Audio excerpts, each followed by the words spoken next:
Okay, now we're live. Okay. Praise Yahuwah this morning. We're back with another live concerning the New Testament. Is it valid or not? And I think this is about part four. You know, we when we began to deal with this and talk about this, of course, other things come in, and I allow those other things to come in because people have other concerns more than than what we are talking about, and we're here to try to all around. I guess I could say it like that, to try to help people, to bring them into an understanding. And sometimes it takes us off topic. A lot of times, well, every time it takes us off topic on different subjects that we have, and that's okay with me. I'm the host, and if that's okay with me, and if other people don't like that or stand that, then I guess you just have to go to another channel to.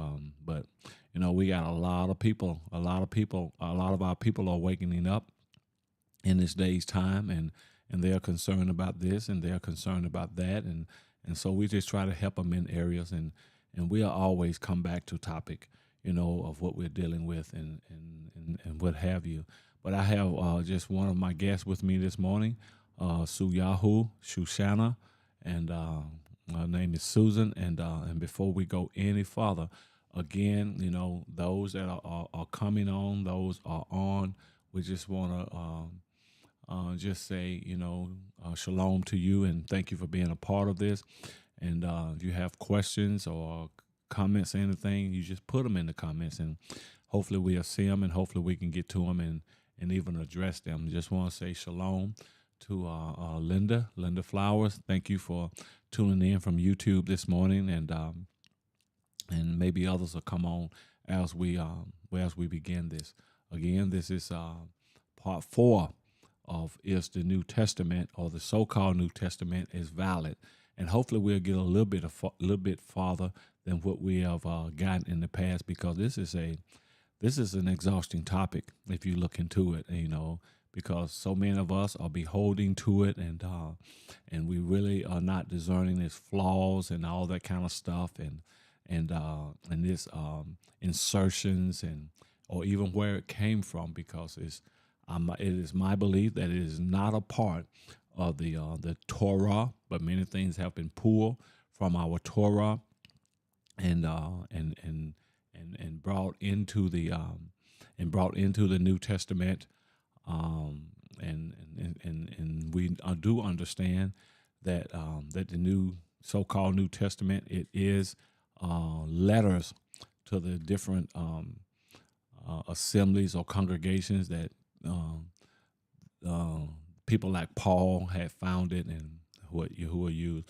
But that's exactly what it is. It was just letters, and it was never a part of our Torah. We have many scriptures that's been quoted from the New Testament, from the Old Testament, and brought into the New Testament. But when the Greek got their hands on it, on these letters, just like they got their hands on our Tanakh, a lot of things was changed, inserted, and but when they got their hands on this so-called New Testament, on these letters, it was just letters. It wasn't the New Testament. It wasn't another testament. The Tanakh is not, well, if you want to call it a testament, you can, but it was just that. Our Tanakh, our laws that was given at Mount Sinai, and given to many after the laws and the statutes was given at Mount Sinai through Moses, and as the nation continued and to continue to grow and come into the land, Yahuwah brought in the prophets, to instruct them, to tell them what was on his mind and what he was considering doing and not doing. And many times they was brought in for correction. The prophets were brought in to correct the people. And so what happened after that, when we wouldn't align ourselves with Yahuwah's will to be corrected. But that's our Tanakh. And then, and after that, we got this New Testament, which places you under a new covenant. But again, I want to tell you that we haven't come under the new covenant yet. So therefore, there's no New Testament. There's no new word from Yahuwah, because if we was under the New Testament, you can go and fact check it yourself.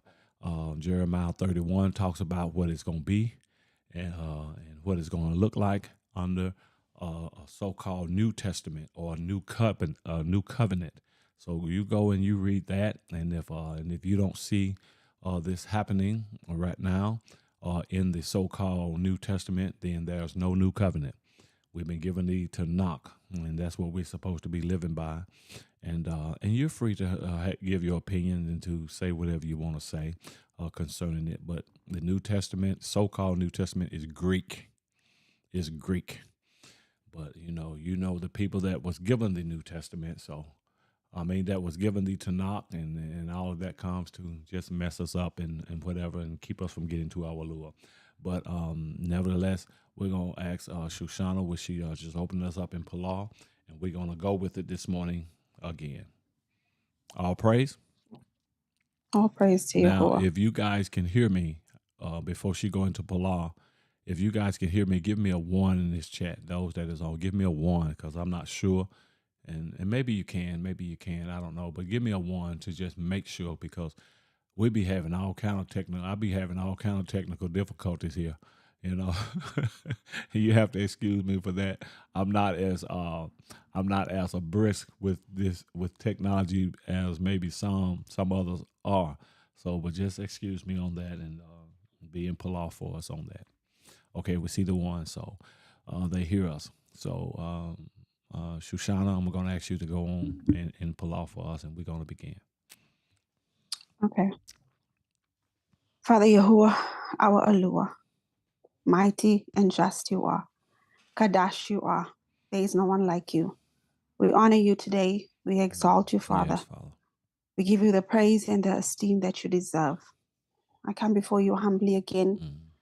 And I just want to say thank you. Thank you for another day, Father. Thank you for giving us this beautiful Yom that you have ordained, Father. You say in your word that you have given us this day, and we should be rejoicing in it. And yes, we are rejoicing at the fact that you woke us up today, rejoicing at the fact that you woke us up as Yasharal. Yes, Father.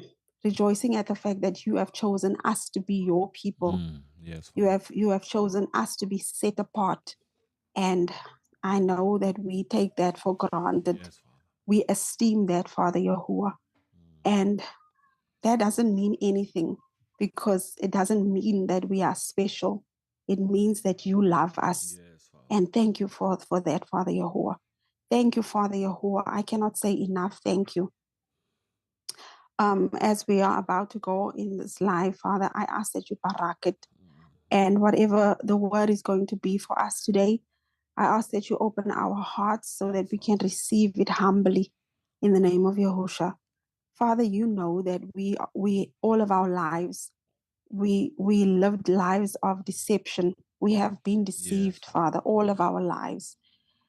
And from the root down, up, we have been deceived. And we know that if the foundation of a house is not built correctly, the whole house can never be firm. So I'm asking, Father Yahuwah, that you root out all of that deceptions that was given unto us, Yes, that was programmed into our minds and our hearts. Please remove that. Yes, in the name Father. of Yahushua. I mean, from every area of our lives. Even though some of us don't want to accept the fact that we have been deceived. And the scriptures teaches us that Hashatan has deceived the whole world, and the whole world is still walking in deception. But I'm asking, Father Yahuwah, Yes, Father. that you please free us from that deception in the name of Yahushua. I invite the Ruach HaKodesh to be with us today, to convict us, to guide us, to teach us just like you can. In the name of Yahushua. Barak, the pastor that will be giving us the word. Barak his mind, Father Yahuwah. Keep it clear. Help him not to forget anything, because I know Hashatan also uses things like that to delay. Yes, Father. And, Yes, you know, but I ask that you Barak his mind, Father Yahuwah. Give him peace that surpasses all human understanding, Yes, Father. so that he can come and say, thus says Yahuwah, our Alua. Thank you, Father Yahuwah. I also tafala for each and every one of us that will be listening to the word. As our faces differs, so does our hearts and our level of understanding. But I ask, Father Yahuwah, that you come down to every level of us, so that you can make it clear, so it can be clear for us to understand. In the name of Yahushua, also give us a ruach of accepting your word in the name of Yahushua, and not only for us to accept it, but and hearers of the word, but to also be doers of the word in the name of Yahushua. Thank you, Father Yahuwah. Thank you, Father. Hallowed be your name. So be it. So be it. Hallelujah. Yahuwah. We didn't get any farther than this. What I'm fixing to show you on the screen last Sunday, last Pagan Sunday, and I'm gonna just attempt to read it again. Excuse me for 1 minute. Oh, I feel like I wanted to sneeze. But so be it. And I'm gonna show you this on the screen again, and we're gonna read this right here. It says, the table of the Old Testament passages used in the New Testament was frequently found as a supplement to Bibles printed in the 19th century. The following tables is taken from the Quota Bible printed by Matthew Carey in 1805. Lengthy though it is not complete. For example, not mentioned is the important verse of the Reformation from Habakkuk 2 and 4. The just shall live by faith. It says, quoted in Romans 1 and 7, Galatians 3 and 11, and Hebrews 10 and 38. The table of the several passages in the Old Testament quoted by J.C. and his apostles in the New Testament. In other words, what this is saying right here, this whole New Testament has been pulled from our Tanakh and made up and given to you. It's been pulled from our Tanakh because, and then there's other, and in addition to that, there was insertion by the Greek. There was insertions that was, and they took the letters that these, that the likes of Paul them and Matthew them that wrote these letters to their various congregations or various people or whatever they had. They even twisted some of them, and then the Greek added some of their own crap. Just like it talks about the rapture. In 1 Corinthians, I think 15 or somewhere along in there. It talks about the floating away out of here. When Ezekiel 37 talks about he was going to open up our graves, Yahshua's grave.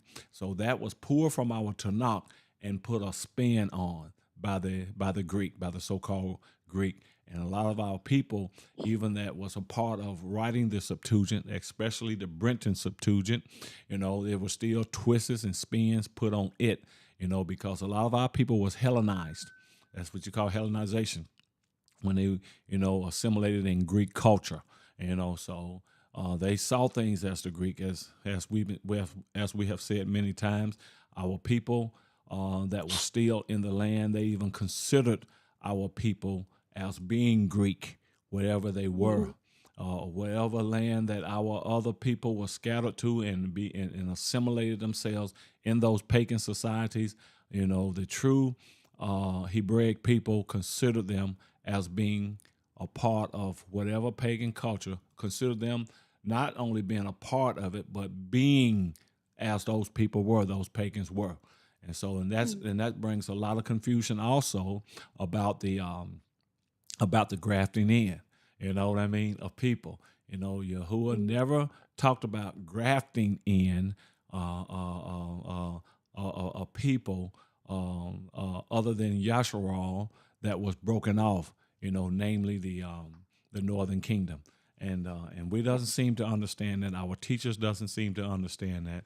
But if we don't really get a grip or a hope in Yahuwah and allow him to really teach us, and I'm talking to the leaders now, and I think Jeremiah 23, Yirmiyahu 23, talks about that, and I could be wrong about the scriptures, but it talks about how Yahuwah would deal with our leaders, our shepherds that fleece the flock.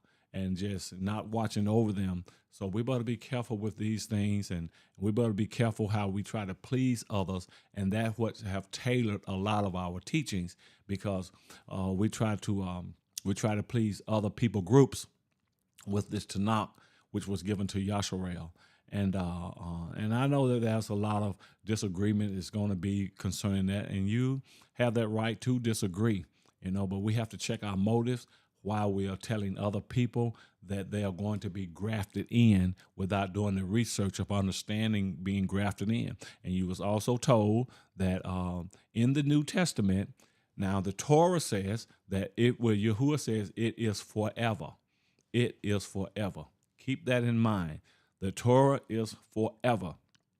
But when we get over into the New Testament, JC says that he have completed and taken it out of our way. So who word are you going to believe? JC or our Alua? I just want to point that out. Says the Torah is forever, and if there are any changes to it, or if there will be any changes to it, Yirmiyahu lets us know when that is going to be. I'm going to make a new covenant with Yasharel, not like the covenant that I made with your fathers when I brought them out of Egypt, or when I brought them out of Massah. He said, I'm going to put my law in your inward parts. I'm going to put my statutes and laws in your inward parts, and everyone is going to know me. Now, this is the new covenant that Yahuwah says I'm going to make with Yasharel in those days. I'm going to put my law in your inward parts. I'm going to put them there. Everyone is going to know me. There would not be a need for no one to teach his neighbor or teach anyone, because everyone is going to know me. So if that hasn't happened yet, how dare we accept a New Testament that says that the law been taken of our way and this is the new covenant? Because everyone, if that was true, it wouldn't even be a need for what we're doing even now, teaching our people. Because under the new covenant that he's going to cut with Yasharel, we ain't going to need to teach no one else. We're not going to even need to teach each other anymore, because everyone is going to know him. So is that happening today? The thing about our people, we have a way of being of allowing ourselves to be blinded by the evidence. We don't want to see the evidence of a thing. So we have to correct ourselves even in that area, because we have the evidence that we have not entered a new covenant like the New Testament, so-called New Testament says. That is just as plain as Jane. Come on, y'all follow me. But we have to open up our eyes to this. But concerning what I just read here, to let you know that a lot of things in our Tanakh was poor and helped to make up the so-called New Testament, just like in Genesis. And I'm not going to read all these verses, but I'm just going to read some. Like the scripture says, he made them male and female. Okay, Matthew quotes that. Mark quotes that. Pull from the Tanakh. Number 2, and Yahuwah did rest on the 7th day from all his work. Now we know that's an error. That's an error in these modern Bibles, because Yahuwah did not end his work. Now he's rested on the 7th day, but a lot of these modern Bibles says he ended his work on the 7th day and he rested on the 7th day. Now he ended his work on the 6th day and he rested on the 7th day. But any modern Bible that you have, it's going to say that he ended his work on the 7th day, and he rested on the 7th day. So this is pretty much true here. Yahuwah did rest on the 7th day from all his works. And then Hebrew 4:4, they go and quote that too, pulling from the Tanakh. What was the reason for this being wrote in the New Testament when we don't have a new customer yet? We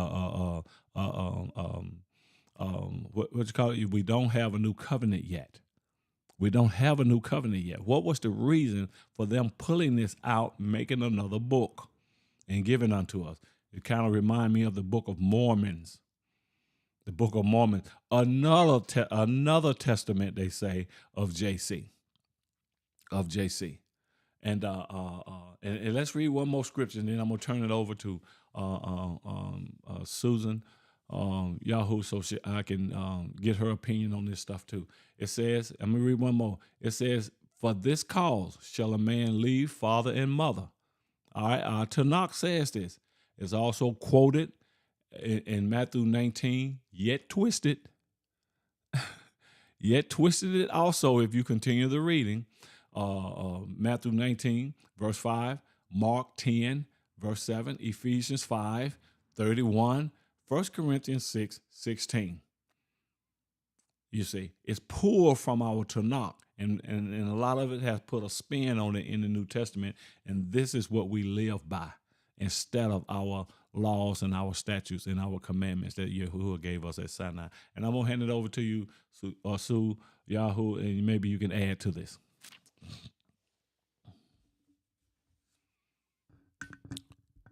Can you hear me? Sue? I can hear you now. Okay. Did you hear what I said? I'm turning it over to you. Maybe you can Can you add hear to me? this. Yeah, I can hear you. We can hear you. Go ahead. Yeah, like for now, I don't have like much to say. Like I mean, I already gave my opinion. Well, let's give it Like, again. like what you said, you know, the new. I think we're having some connections difficulties with her too. So but Then, go ahead. like, can you hear me now? Of course, My we can Wi-Fi is hear acting you. up again. Yeah. Okay. I still stand with what I said. I don't believe that the New Testament was Kadash scriptures given to the so-called apostles, of which I don't believe there was such a thing called apostles, given to write. You know, it was just normal letters from man to man, advices, you know, guidelines, because we need those in the truth, you know, especially when they were hiding, they were, you know, because they were not allowed to walk in the truth as openly as we are today. You know, so they had to do things undercover, and that I don't know if the scrolls were available that time, but it might be that it was not available. That's why they were writing letters to other people that maybe that maybe just came into truth, you know, because there was no scrolls like we have the Tanakh today. So them, because they have personal experience with Yahusha, they had personal experience with Yahusha. So I believe that writings was just their personal experiences with Yahusha to encourage their brethren, you know, not to give up, to endure, you know, and yeah. But then also those there are certain scriptures that they pulled from the Tanakh, you know, because the time when Yahusha was walking on this earth, the scrolls were available. Because if I remember correctly, there was times when even Yahusha taught in the temple, if I'm not mistaken, and he also used the scrolls because he quoted from the scrolls, from what the prophets were saying. So obviously that time the so-called apostles knew about the Tanakh that time, the Dead Scrolls and everything. So the ones that came into truth after Yahusha died and resurrected, they had to write letters to them, you know, because they did not know anything about the scrolls. I'm just thinking it was like that, you know, they didn't know anything about the scrolls. So they had to write letters to them, you know, encouraging them and telling them how it was their experience with Yahuwah, and, you know, what the promises that Yahuwah has for them, and they should not give up and stuff like that. But those letters were never Yahuwah inspired. You know, Yahuwah didn't tell them to write these letters and to put it as Kadash. It's these devils, these white devils that took those letters and they decided to make a book and make it holy because it's not Kadash. To make it holy and give it to us to also program us to make us believe in Jesus. Right. And not only make us believe in Jesus, but to make us uplift Jesus more than we are supposed to uplift Yahuwah. So yeah. And you know, that is my right. And you know, concerning that, Yes. even concerning that, you know, and you know, I look at the time, you know, according to Deuteronomy 28, I look at the time where Yahuwah told us that we will worship wood and stone, right? So on what Yahuwah was telling us in a nutshell, you're going to be idolaters. You're going to worship idols. I mean, this is something that our people always desired to do. They never would steadfastly stay in worship, stay in communion with Yahuwah. So Yahuwah kind of like gave us to what we wanted to do. We have to be careful of things like that. Let me make this addition. We have to be careful of desiring things that Yahuwah doesn't want us to have, because he just might give it to you.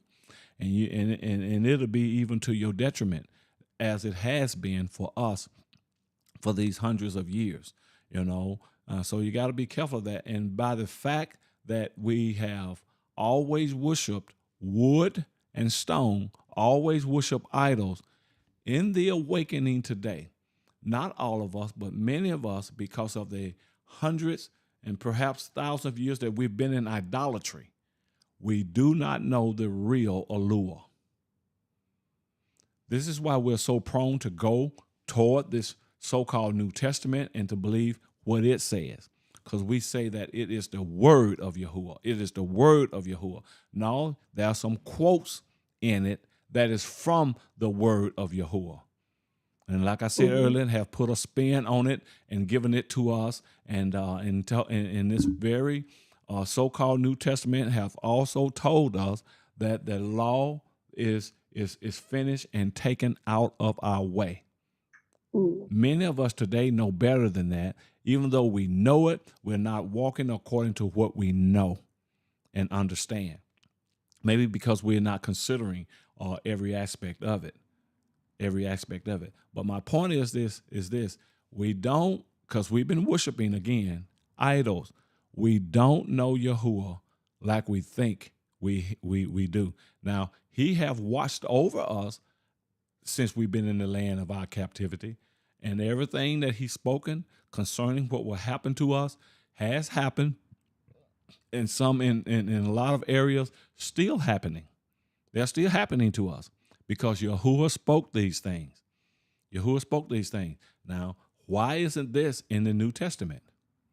Why isn't these things in the New Testament, or the chastising of Yasharal? The only thing that's in the New Testament is that even speak, even not even close, but just a mention of his chastisement, because that's where we are. That's what's been happening to us in the lands of our captivity. Is where it's recorded in Peter, where he says, "I chastens every son I receive." And if you be without chastisement, you would be bastards or illegitimate. That's what it says, right?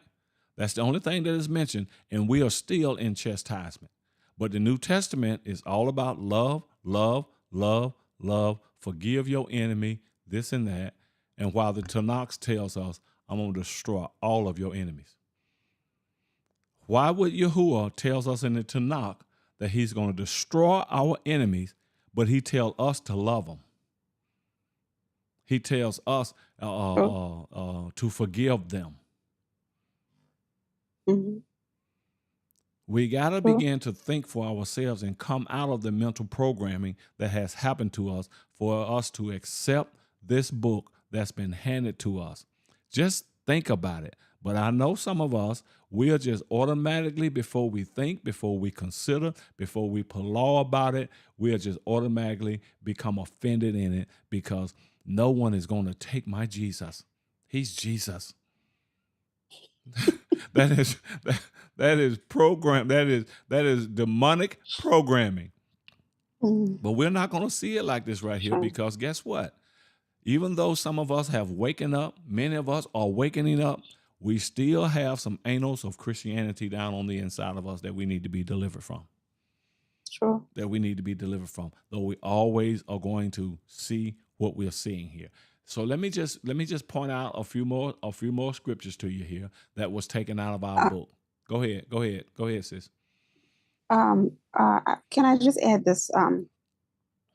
Like you said, Jeremiah 31 teaches us that if we are in a new covenant, you were not gonna teach us today, right? Like if we go to Ezekiel chapter 37, where it talks about Yahuwah is going to bring the two sticks together, right? We are still apart. Yep, we're still apart. Sticks are still apart. So if we in terms of the northern and southern kingdom, yes, Yehuda and Ephraim. Yeah. So if the two sticks are still apart, it means that Yahuwah did not bring us together. So it means that we are still serving idols. As if we can read from verse 21. Verse 21 of Ezekiel 37. Okay. I'm going to read it out of these truth scriptures. Okay. So it won't show on the screen. But let me just read it out there. And now you can, Ezekiel 31. Ezekiel 31? 37. Verse 21. Okay. 31, verse 27. Wait a minute. Tell me those verses again. Scripture and verse. 37. Chapter 37, verse 21. Chapter 37. I'm sorry about that. Okay. Well, do you want to read it first? And then I'll read it out of these scriptures. Okay, it's fine. I can do so. It says, and speak to them. Thus said, I don't like that word. Thus said the King Yahuwah.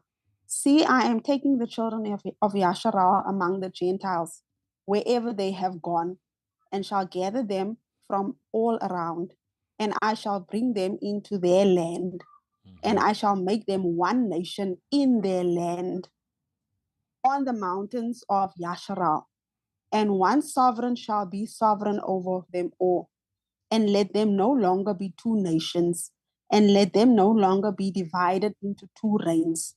And they shall no longer defile themselves with their idols, nor with their filthiness, nor with any of their transgressions. And I shall save them from all their dwelling places in which they have sinned. And I shall cleanse them, and they shall be my people, and I will be their Eloah. Okay, so none of that has happened yet. Right. But yet the New Testament says that we Yeah. are in the new covenant. We're in the new covenant. You read from verse 21 down to verse 23. Yes. And I'm going to read it in the most closest translation in terms of our truth that it has. Okay, and this is what it says again. It says, tell them, this is what Master Yahuwah says. Look, I am taking the children of Yasharel from the nations where they have gone. Now let me point something out right here. The nation of Yasharel, the real true nation of Yasharel, has already been pointed out. We're no more in these 80s and 60s and 70s or even perhaps the 90s where we still believe that the so-called nation of Israel is who they saying they are, right? We no longer Israelis. That's what they are, Israelis. And so we no longer believe that. Now, by us knowing now the truth concerning who we are, who the true nation is. Now, has this happened yet? Has this happened yet? Tell them, this is what Master Yahuwah says. Look, I am taking the children of Yasharel from the nations where they have gone. Are we still in the nations? Yes. New covenant hadn't been cut yet. Hadn't happened yet. And then it says, I shall gather them from all around the world and bring them back to their own land. Has that happened? It ain't happened in no 1948. Mm-mm. He says that we're going to be in chastisement in these lands in which we are. But let me just keep reading. Verse 22, it says, I shall make you one nation in the land. Are we in the land yet? Are we one nation yet? No, no, no. We're still separated. It says, I shall make you one nation in the land on the mountains of Yasharal. We ain't on the mountains yet. We're not in our land yet. It says, and one king shall rule over all of them. One king, not Donald Trump. We got people in Russia. We got people in Eurasia. We got people all over the world. So we are not under one king yet. We under all these kings in which we desire. Give us a king. So Yasharel that is in Peru, you got your king. Yasharel that is in the United States, you got your false king. Yasharel that is in Russia, you got, because we scattered all over the world. You hear me what I'm saying? Yasharal that is in all 54 countries on the continent of Africa, you got all y'all kings. It ain't no one king yet. Go ahead. And Yahuwah will never allow a non-human being to be our king. Exactly. Like Donald Trump. Like Donald Trump. He even told us in the Tanakh that when you choose a king, you better choose among your own brethren. Yeah. Donald Trump don't look like me. Donald Trump ain't my brethren. Oh, you hear me? Putin ain't my brethren. So this new covenant ain't been cut yet. I don't care what the so-called New Testament says, but I know the stubbornness of our heart. We're going to find something to argue about. We're going to find something to say, well, you wrong, brother, you wrong. Keep your king. Keep your white king, because that's mostly what's ruling now. You know what I mean? Even the 54, even the 54 so-called nations, because there ain't no such thing of that in the continent. That was a place without borders. Huh? Yeah. The Council of Berlin did all that. I think it was that, right? And and go ahead. And did you know South Africa is not considered as a country? South Africa is considered as a business. As a business. Yeah. That's why all them other folk is there. Yeah. Because they love business. Y'all feel me, right? They love business. And so we got to realize these things. And when you like and you share this, you might even be, I don't know, they might even come against you in the comments and all that kind of stuff. Don't worry about them. Stand on what Yahuwah have told you. And that's been another flaw of Yasharal. We haven't stood on what our allure have told us. We haven't stood on that. And another reason why we haven't stood on what our allure have told us is because we've never known him. We've always quoted JC. We have always quoted God. We have always lived by what LORD says. We've always known that. So therefore, we don't know our allure and his kadashness. We don't know it. We don't know him in that area. So we don't know how to stand for him. We just simply don't know him. Oh, let me see. Brother Alex is trying to come in here. Let me get him in here. Well, let me just keep reading. It says, I shall make you one nation in the land on the mountains of Yasharal, and one king shall rule over all of them.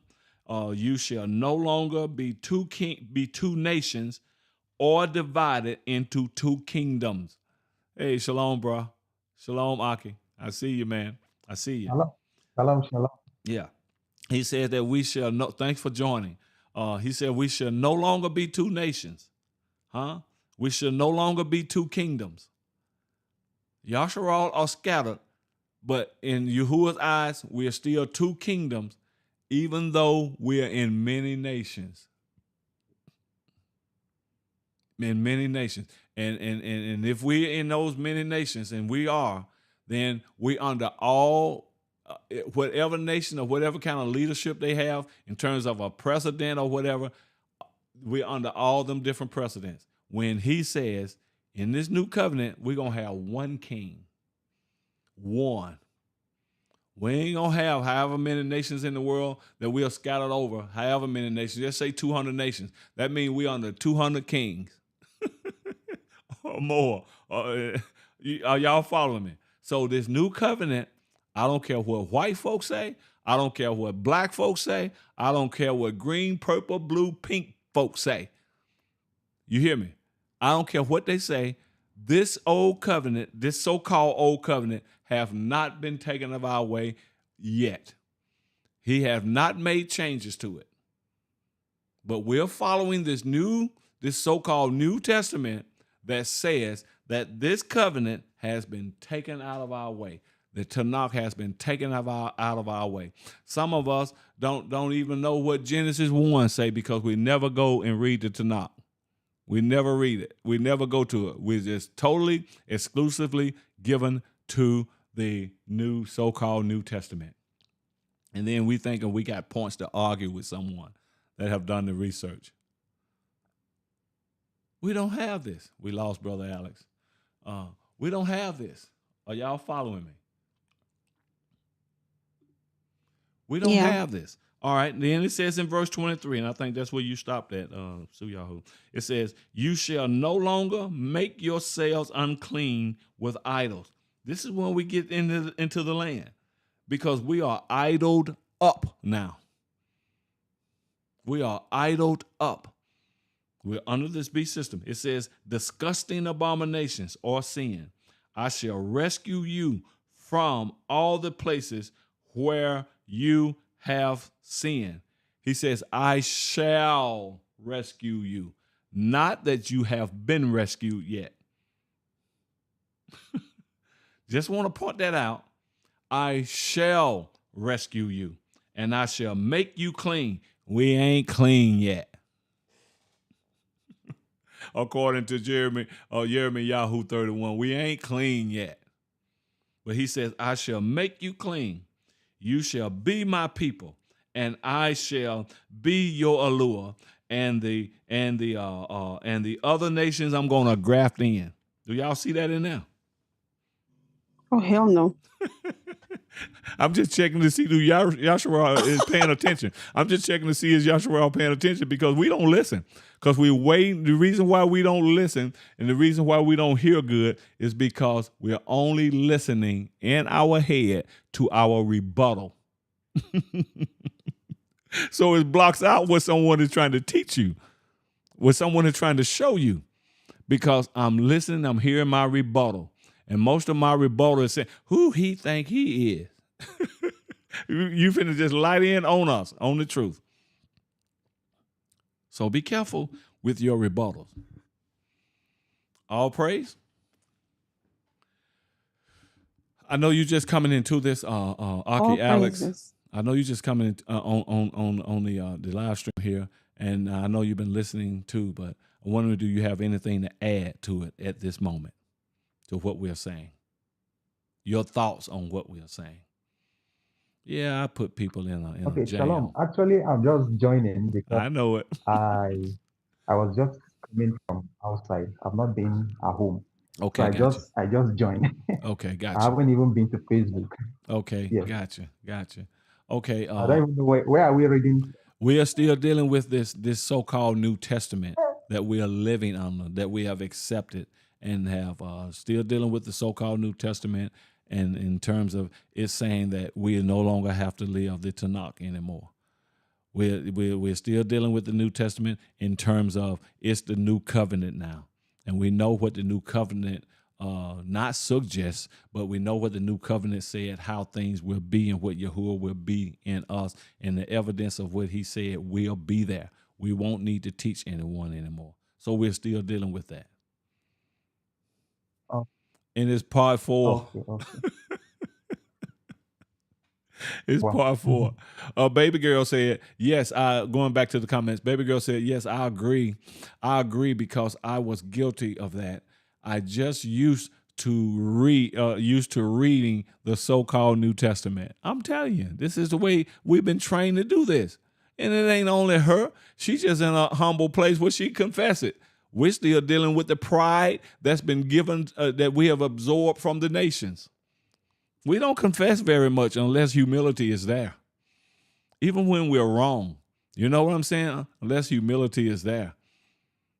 And, and even with the Greek Septuagint, our people settle into Greek society, right? We know that. They got Hellenized.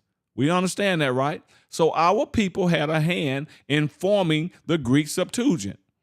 And by them being settled in Greek society, don't you think that they're going to write what these Greeks say, right?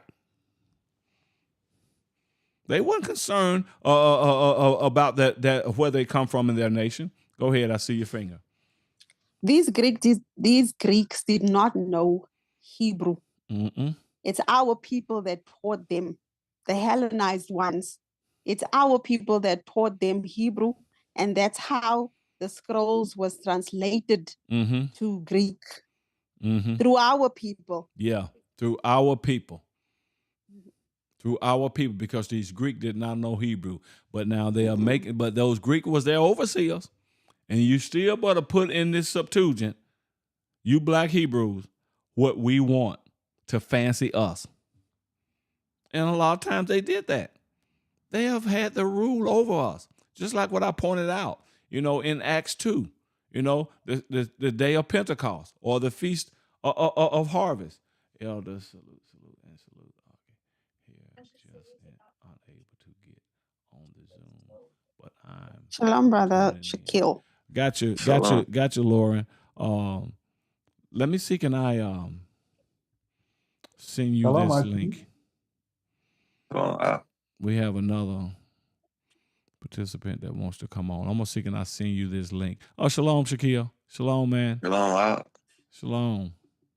Hold on, let me see, can I copy link? I was listening to the Book of Enoch last night, man. It's real deep. Hold on here, let me see. It's like Enoch was a man after Yahuwah's own heart.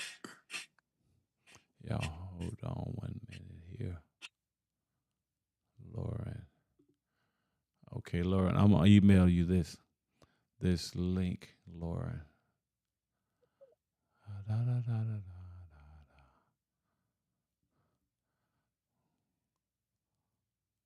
Forward selection. Reply.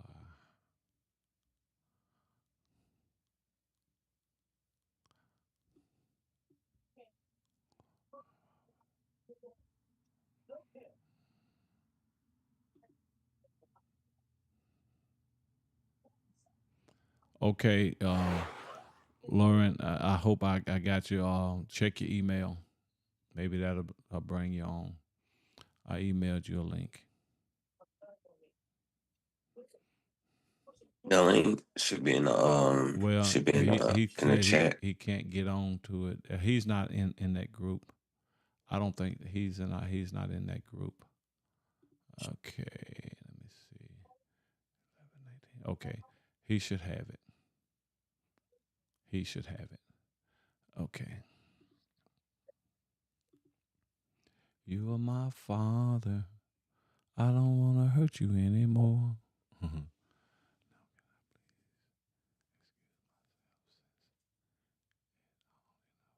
No. No. Let me read another comment here. I think this is at Michael R-R4S90. He says Old Testament is basically copied stories from Akkadian tablets. The Akkadian tablets predate the Bible by 2,000 years. And somehow the Bible has the same laws. This okay, hold on. I got this brother here. Okay.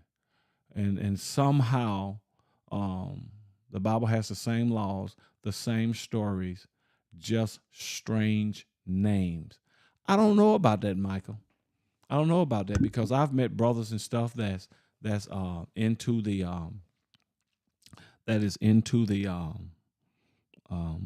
Egyptology and stuff like that. Okay, hold on here. I admitted you, Lauren, but I don't see you. Egyptology and something like that, and they are thoroughly convinced that those are the writings and the Bible comes from that and come from them, and all that kind of stuff. Okay, okay, Lord, everyone, greetings, family. Okay, he's in the comments. Okay, just come when you get ready, when you get yourself set, Lauren. So I don't know about that. I just don't, because people say this and people say that, and could very well even say that to me. Well, you just saying this and you just saying that. Maybe so. But everything that is in this Bible, whether it comes from what you call it, the Akkadians, whether it comes from that but there's a lot of stuff that's in that Tanakh that is adding up now that we can see with our eyes in terms of prophecy that is coming to pass. And that's the evidence that I go by. I don't have that Akkadian. I don't know. I don't have that. But there's a lot of things wrote in our law, in this Tanakh, even that I see is coming to pass now, or have come to pass, or have even come to pass. So I don't know. That stands for. I don't want to use the word debate, but I don't want to use that. Let me see. They lie so much, can't believe what my brother was stating. I hear you, Lauren. You were right about that. And I want you to hurry up and come on here so you can state that, because sometimes we need to be confronted face to face, so to speak. Social media, we on social media, so evidently we're not face to face, but we'll see one another. We need to be confronted sometimes. And I found out that a lot of our people don't have the galls to even do that. Don't you have the galls to even do that? Look at that little handsome boy, But you'll follow me on that. It says the story of Noah is almost identical to Epic or Gilgamesh. The story of Moses is almost identical to Sargon of Akkad. The Tower of Babel is identical to the Tower of Marduk, and many more. Now let me say this here too, and maybe this here helps some, because I'm not debating you. I'm not going to debate you in this here and that. What we don't understand was there was a dispensation. I don't want to say world, but most people understand world, but maybe dispensation will even bring it a little bit closer to home to you. There was a dispensation before this current dispensation. And during that last dispensation, Yahuwah, now given that Yahuwah have always been, there's no beginning of days and there's no end of days. Just trying to make some sense. It's worth the research. I hear you, Michael. Since Yahuwah since he have always been, there's no beginning of days, there's no end of days. So, and then you're dealing with a Yahuwah, with an Eluah that doesn't change. Maybe he had rules, statutes, laws in that other dispensation, just like he have in this one. They the same. You know what I mean? And so, and in that dispensation that I'm talking about, that is the oh man, we got off this again. But that is the dispensation where so-called Lucifer fell. That's how Lucifer ended up in the garden in the form of that serpent, or took hold of that serpent's body in this dispensation. Adam and Eve is in this dispensation. But at the fall of Lucifer, that was a total different dispensation, but the same earth. That's the reason these preachers need to get on somewhere when they come preaching, talking about this earth ain't but 6,000 years old. You don't know what the heck you talking about. This world is millions, perhaps billions of years old. This earth is. So we're talking about different dispensations here. Don't think that we are the first ones that ever placed foot on this earth. like Yahuwah. You have to understand when Yahuwah created the earth, I don't even know what the beings probably perhaps looked like then. But all I know is when he reestablished, remade the earth, then he told Adam and Eve, now go and replenish. Now, what does replenish instigate to you? Or tell you? What does replenish insinuate to you? That there was something here or someone here before for me to redo it again, repopulate it again. For Yahuwah so loved the world, I tell you what. Let me just let me turn to my Bible here. Let me show you something, because I don't put nothing past these lying folk. They could have come up with this Cacadian, or whatever they call it. You know what I mean? These some lying sons of. It says in the beginning, Elohim created the heavens and the earth. You got me? Created, and I've been through this one time. Created means done with, kaput, finish.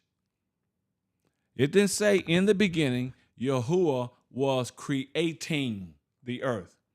It says in the beginning, Yahuwah created, ed, done, finish, kaput. Are y'all following me? Following me. Now it says in verse 2, the earth was shapeless. I thought he finished it. I thought he completed.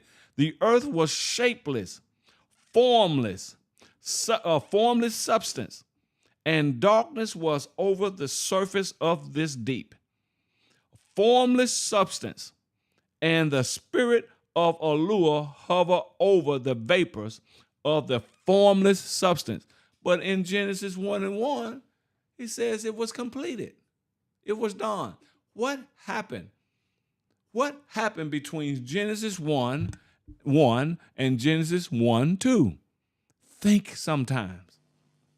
The dinosaurs, the mammoths, All that the stuff Ice Age. people think existed in this dispensation. The dinosaurs did not exist in this dispensation. It was another dispensation. It'll take more than 6,000 years to turn them jokers into oil. That's where you get your oil from. It would take more. This is what I meant earlier, what I said. People have other interests and stuff like that, so you just can't stick to the topic, and you have to address those things while you have them. You ain't got them sitting in no church building or something like that and say, okay, well, brother, get back with me later and this and that, and we'll discuss this here and we'll talk about this. No, you have to discuss it while you have them, because you got more people listening than what's in your church building, so to speak, and anything can come on here and throw them off.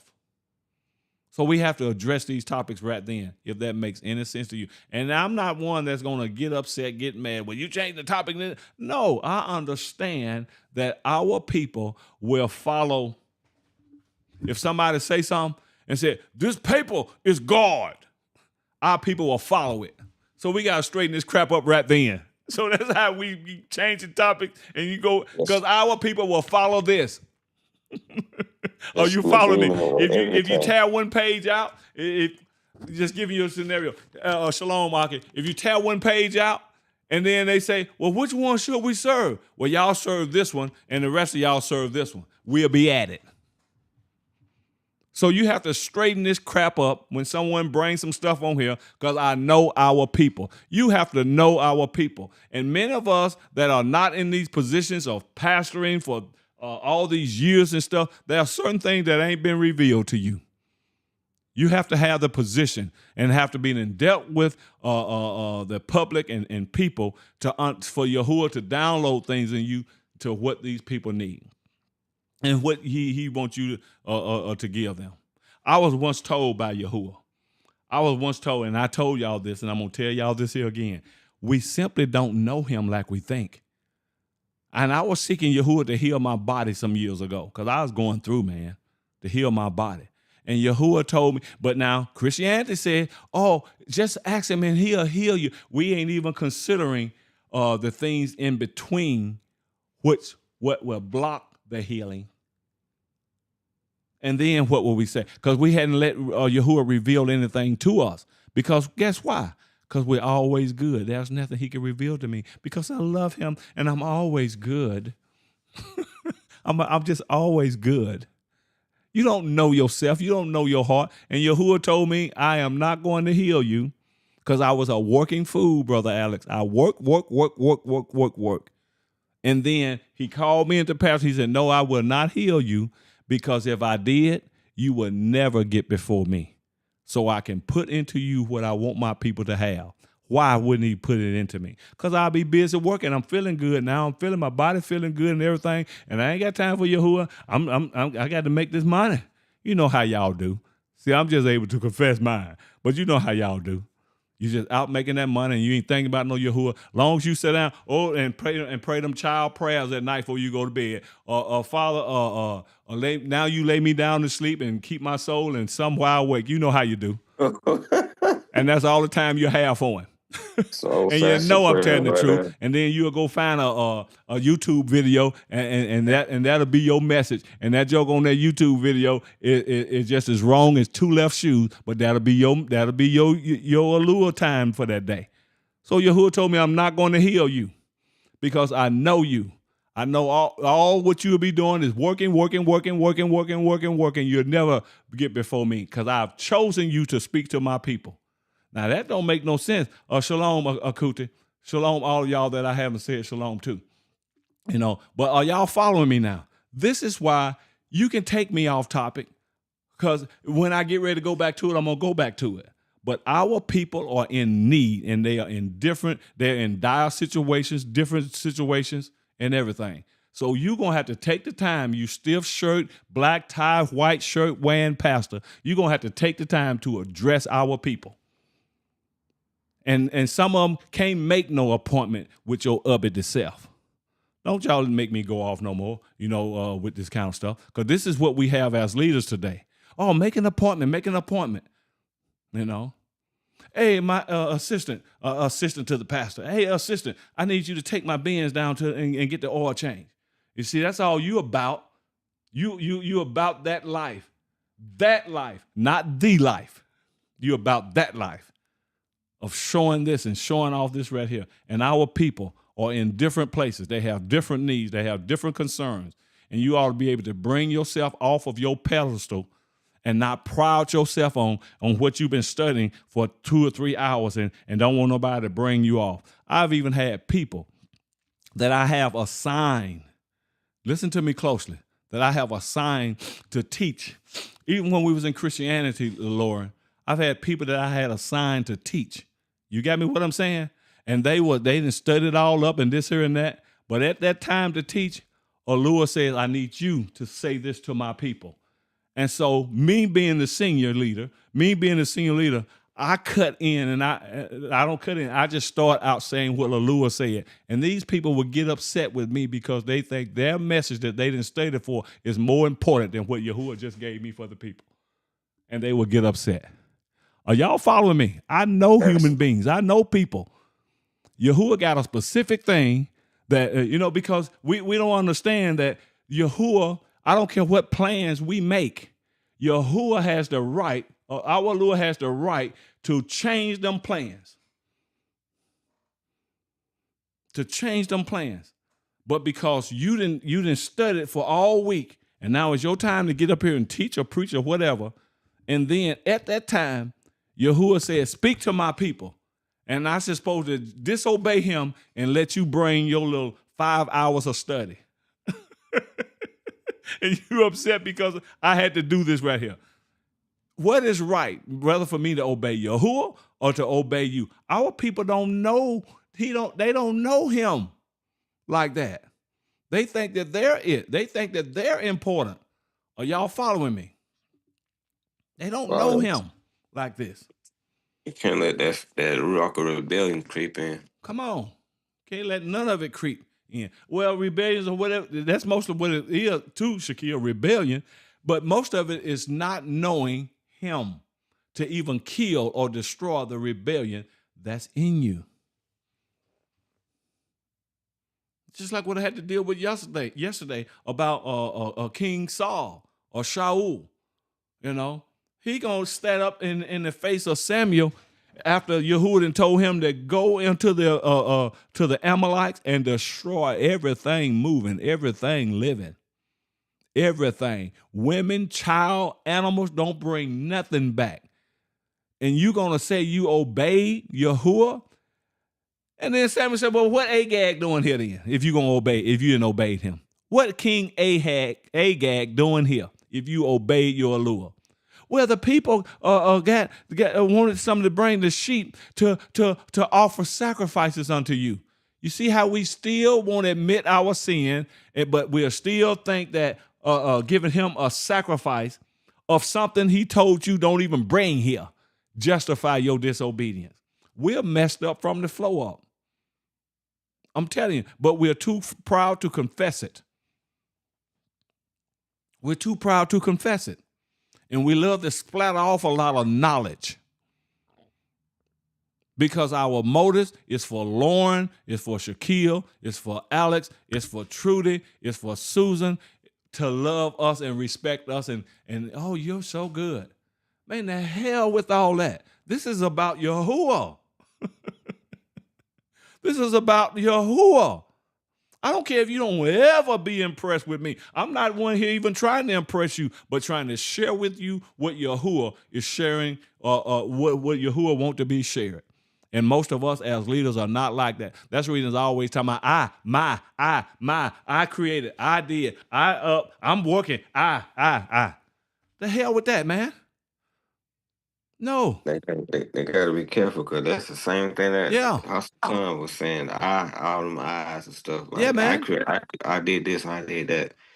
Come on. Messiah say he doing away with that. Yeah, most are doing it without realizing it, Lauren. Most are doing it without realizing it, But why are they not realizing it? It's because the depthness of rebellion is deeper than what we think. And that rebellion blinds you to the right, to the righteousness of Yahuwah. But it opens your eyes up to your righteousness, and you don't know that that's your righteousness, which is filthy, because you don't even know Yahuwah in that manner. And there was times when I think I'm doing right, and Yahuwah rebuked me. You know why he was able? He won't even rebuke many of us today. You know why? You'll think because you're doing good. Well, that's no reason for him to rebuke me because I'm doing good. No, he won't rebuke you because that'll bring more of his wrath upon you that he ain't willing to do yet because he know you ain't finna take the rebuke. If that makes any sense. So Yahuwah will leave off rebuking you. So he won't bring more of his wrath upon you because of your disobedience. Most of us don't know this kind of stuff. We don't know this kind of stuff. He was able to rebuke me. Why? Because he know I would take it and repent and say, I'm sorry, Father, correct me and lead me. I ain't finna hide it, act like I'm not this. So Yahuwah leave off rebuking a lot of us, and by him doing that, that'll bring you into a deceptive place. That to make you think that you all right with Yahuwah when he know that he can't even talk to you about that rebellion that's in your heart because you ain't going to go for it. And that's what brings down the wrath of Yahuwah down upon us. I don't know if this making any sense to y'all or not. I hope it is because we just don't know him. Why we don't know him? Because we've been in idolatry for all these years since we've been in these lands. So we don't know him. That's all what I be trying to tell you. All we know is JC with his deceptive self. All we know is what the Greeks then gave us, and a lot of time through our own people.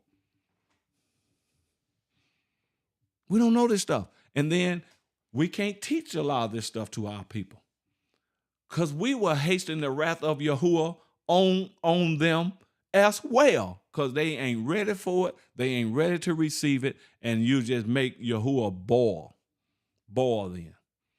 You remember what he told Moshe? You remember what he told Marsha? When Marsha was wanting him to still go with them after those people rebel?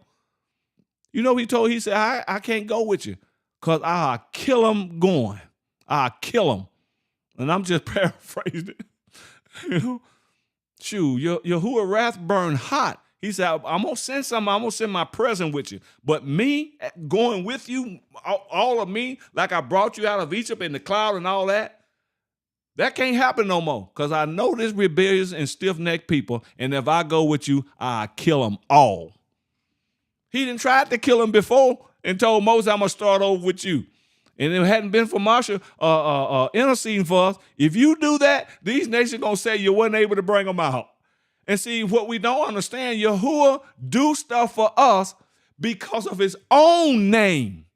Not because you're beautiful, not because you're fine, not because you're smart, not because you got it all together. He do stuff for us for his own name's sake. Let's get that, Yasharal. Oh, I'm special. I'm of the bloodline. Oh, I'm of the tribes. He do stuff for you because of his own name's sake. So humble down. Humble down.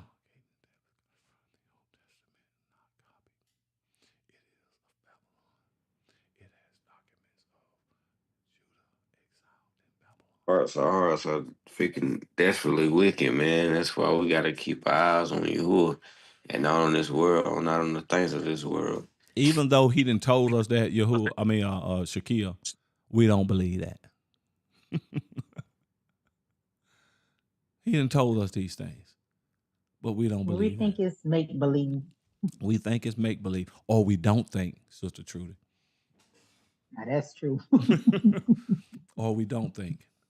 Y'all think about that. Do y'all understand? And those that are listening, and those that will listening, do y'all understand the level of humility that we have to experience to even please Yahuwah? The level of humility that we have to have, or the depthness of humility that we even have to have in order to please him.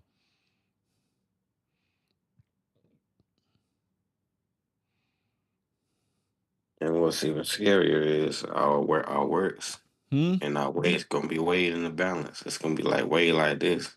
Yeah. And so we gotta walk a tightrope. And some of our good things that we do, Yahuwah ain't studying about it no more than that I'm worried about getting a knot on my head sitting here in this chair. But we prize on it. We think that gives us leverage with him. And the only thing give us leverage is our obedience to his laws, his statutes, and his commands. I hear you, Lauren. Lauren says, he's still breaking me down. I'm nowhere near done. I'm telling you, humility, man. Humility. We think we are a wonder.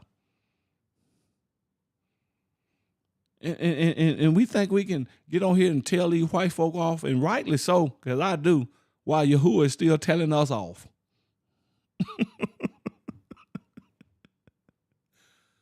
It's still telling us off. Come on, Yasharel. Come on, Yasharel. Know that you are nothing. And it is that, and if you're anything, Yahuwah made you that. But it was only because of his own name. His own name. His own name.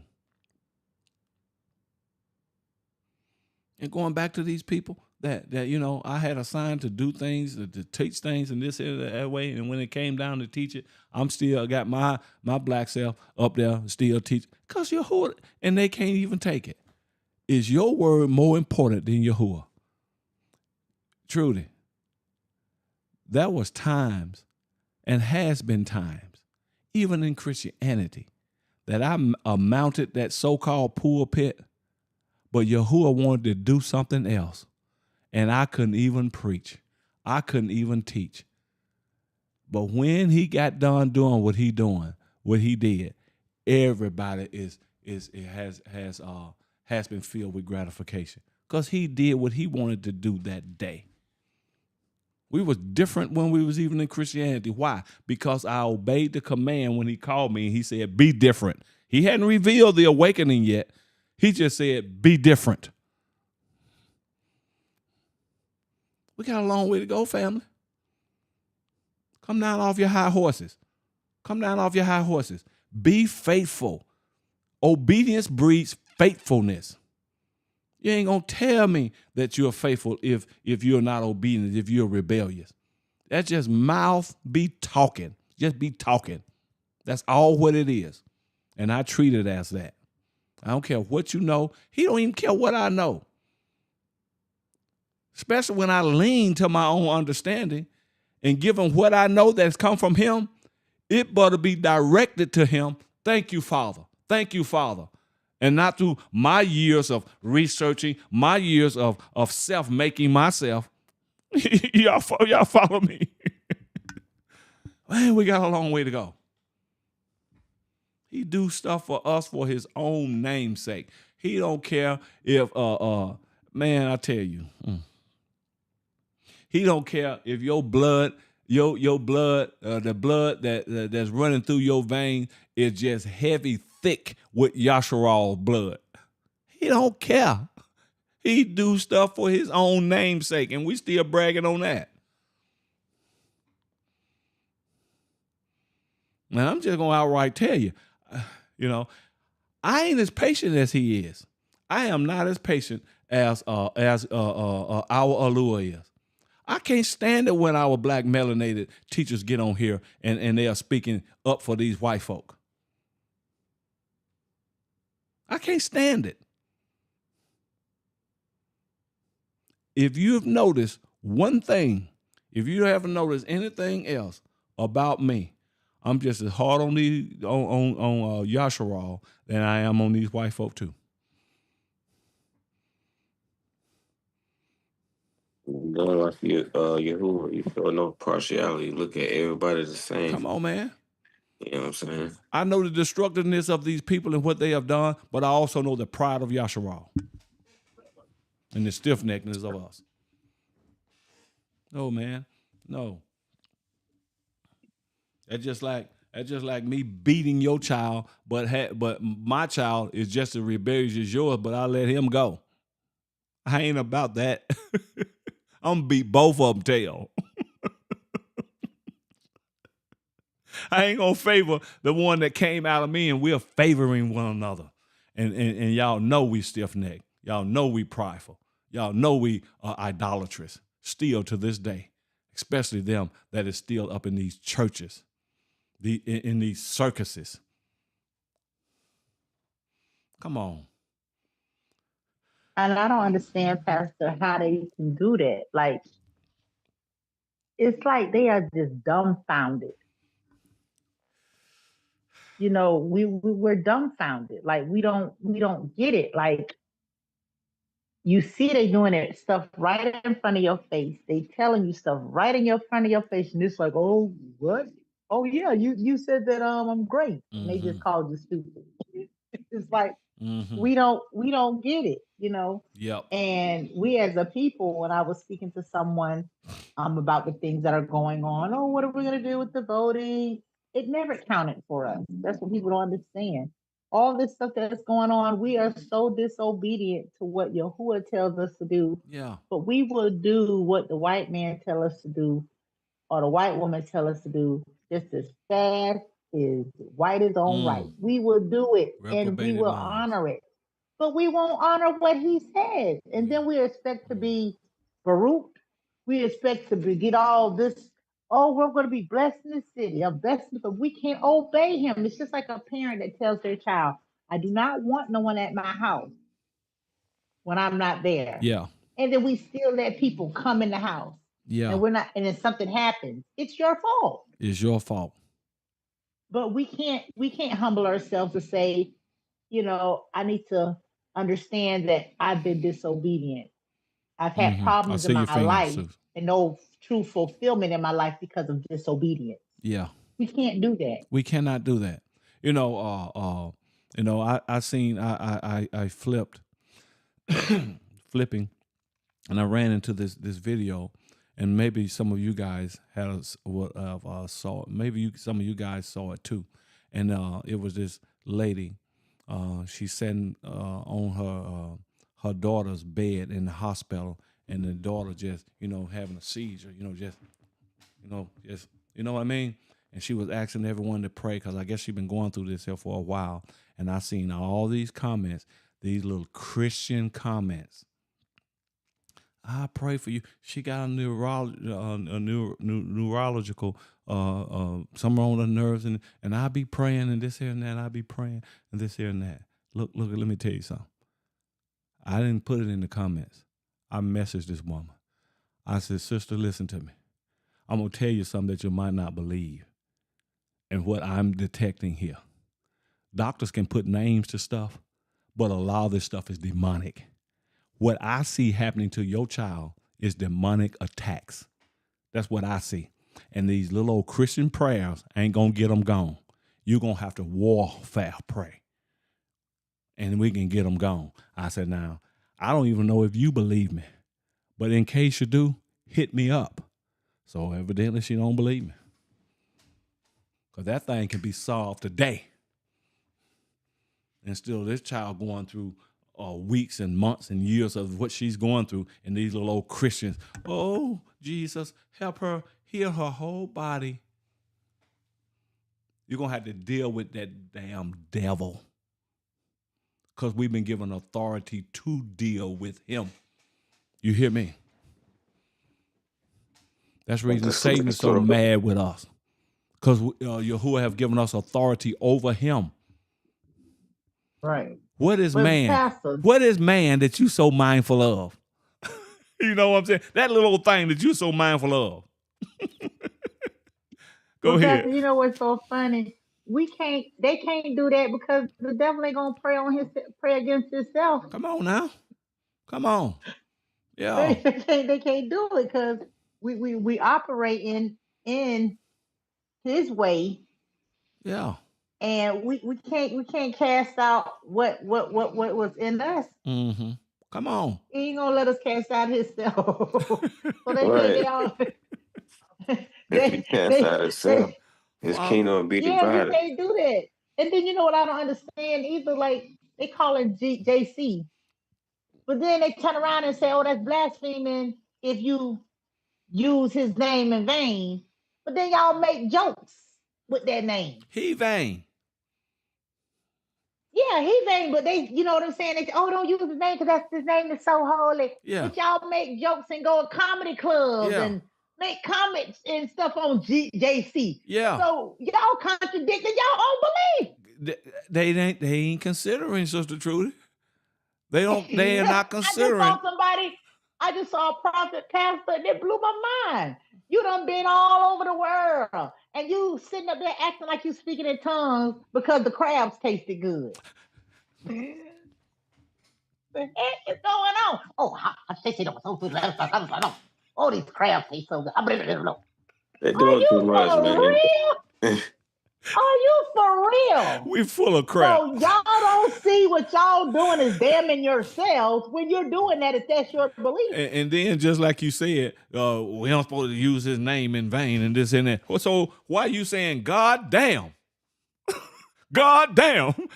That God needs to be damned. You see what I mean? That God needs to be damned. But you'll never say Yahuwah that. Yahuwah that. You see. They better not. They better not. You get swell up. Go ahead, Sue. I saw your finger. Go ahead. I want to say something concerning what you were talking about yesterday. You brought a lot of truth yesterday concerning rebellion, and I praise Yahuwah for that. That message that you brought yesterday got me to realize that I have rebellion in me. And sometimes we think that rebellion only comes in out in the open, we rebel outwardly and people see us, but we forget that Yahuwah sees everything. I'm not going to go into detail as to how Yahuwah revealed to me that I have rebellion in me, but it was done privately. How I rebelled was behind closed doors where nobody saw me, but Yahuwah saw me. And that doesn't mean that if people didn't see me rebel, it doesn't mean that I was not rebellious. And and his words teaches that whatever is done behind closed doors shall be exposed out in the open. And I praise Yahuwah that he exposed it to me, before he could, I don't want to say humiliate me but expose it to me in front of people. And I also want to say thank you to Yahuwah that I was able to heal to his warning, because I mean if I allowed it to go further, it was going to destroy me.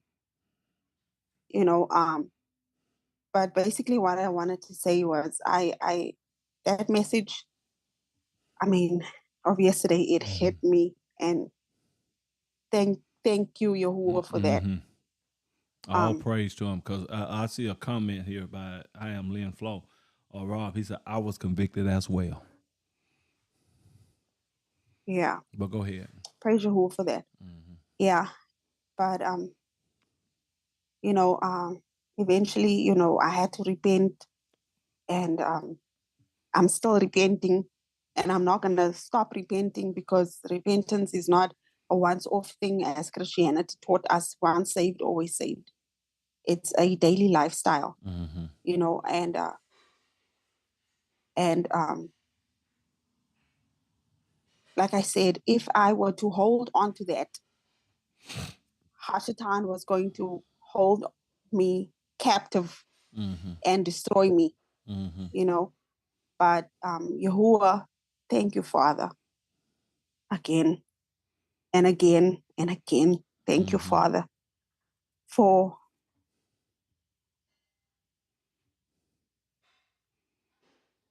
I feel you.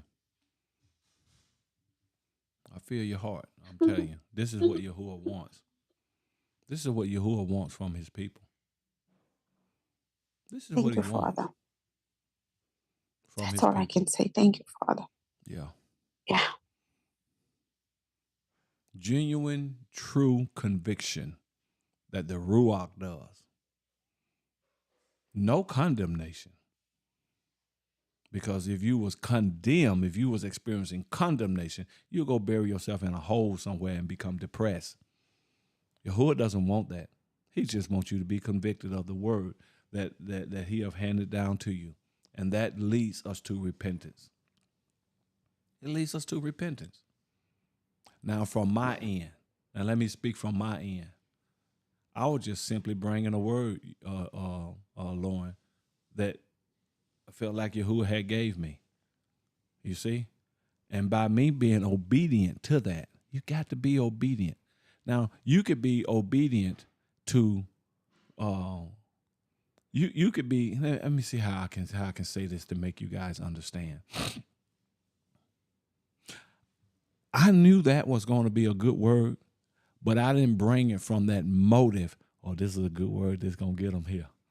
You know what I mean? It didn't come from that area. It came from the obedience to Yahuwah and the want to help Yahuwah's people. Now, if it didn't help you, I'm fine with it. I'll walk away. If it helped you, all praise to Yahuwah. But I can't receive no esteem from that, because I'm a servant. That's all. And that's what we all should make our minds up to be. But we don't want to follow servants. We want to follow these jokers with these little tight LA suits on and all that kind of stuff, and kind of high water showing your socks, because your socks going to be different color. They designer too. You want to show all that. Them the folk we want to follow. You know what I'm saying? And have somebody. The ones with the red bottoms. Red bottom. And when we get out the like car. Brewski. And when we get out the car, yeah, Trudy. And when we get out the car, another one need to be getting out behind me. That's the one that's gonna carry my Bible. The adjutant. It is the adjutant. You see, man, the hell with all that kind of crap. The hell with that. You see, that's who we want to follow. That's who we want to follow. If truth be told. Now, I'm just one that is calling you out. You see, ain't nobody, very few people going to call you out. Well, you're just saying it because you're behind that mic and behind that screen. If I was in your face, I always tell them, Lauren, you ain't got to like it. But if you're smart, you'll take it. You don't ever have to like what no one is telling you in terms of no truth. You don't ever have to like it. Pastor, it be tight, but it be right. It be tight, but it be right. I don't know no other way to do it. And you know what else too, though, Sister Trudy? I could take that. If I'm being corrected by something, you got to correct me right now, especially if you're younger than me. But elder, hey, you can bring it to me just like I bring it to them. And that's just order. That's just order. Well, you ain't got no right to, man, these folks.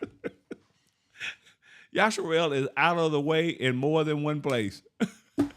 We don't respect nothing. We don't respect nothing. We don't respect no one. None of that kind of stuff. None of that kind of stuff. Not even ourselves. Not even ourselves. So just part of my head is like you can either be obedient to two things. You can be obedient to righteousness, or you can be obedient to rebellion. Yeah. Yeah. That's another way of putting it, Shaquille. You know. But the simple fact is that because we don't know Yahuwah, sometimes we just don't know when we're being rebellious because we don't know him. We don't know his standard. How could we when we've been wrapped up in 400, 500, 600 years of worshiping idols? Well, I don't know about you. I ain't been worshiping no idol. Have you been worshiping Jesus? Has you been worshiping the Holy Ghost? The Holy Ghost. A ghost? Have you been worshiping a God? Have you been worshiping Lord? Well, yeah, that's who you're supposed to worship. No, those are idols. They worshiping the idol today. Yeah, that song worship Beyonce. I told you we'll worship anything. The Church of Beyonce. The Church of Beyonce. Yeah. New Testament. Even Mother's Day, they worshiping. New Testament allows all of that to happen. New Testament. Did anybody see? Excuse me, but when you mentioned Beyonce, it kind of triggered something. Because a few days ago they had the Met Gala, 2026 Met Gala.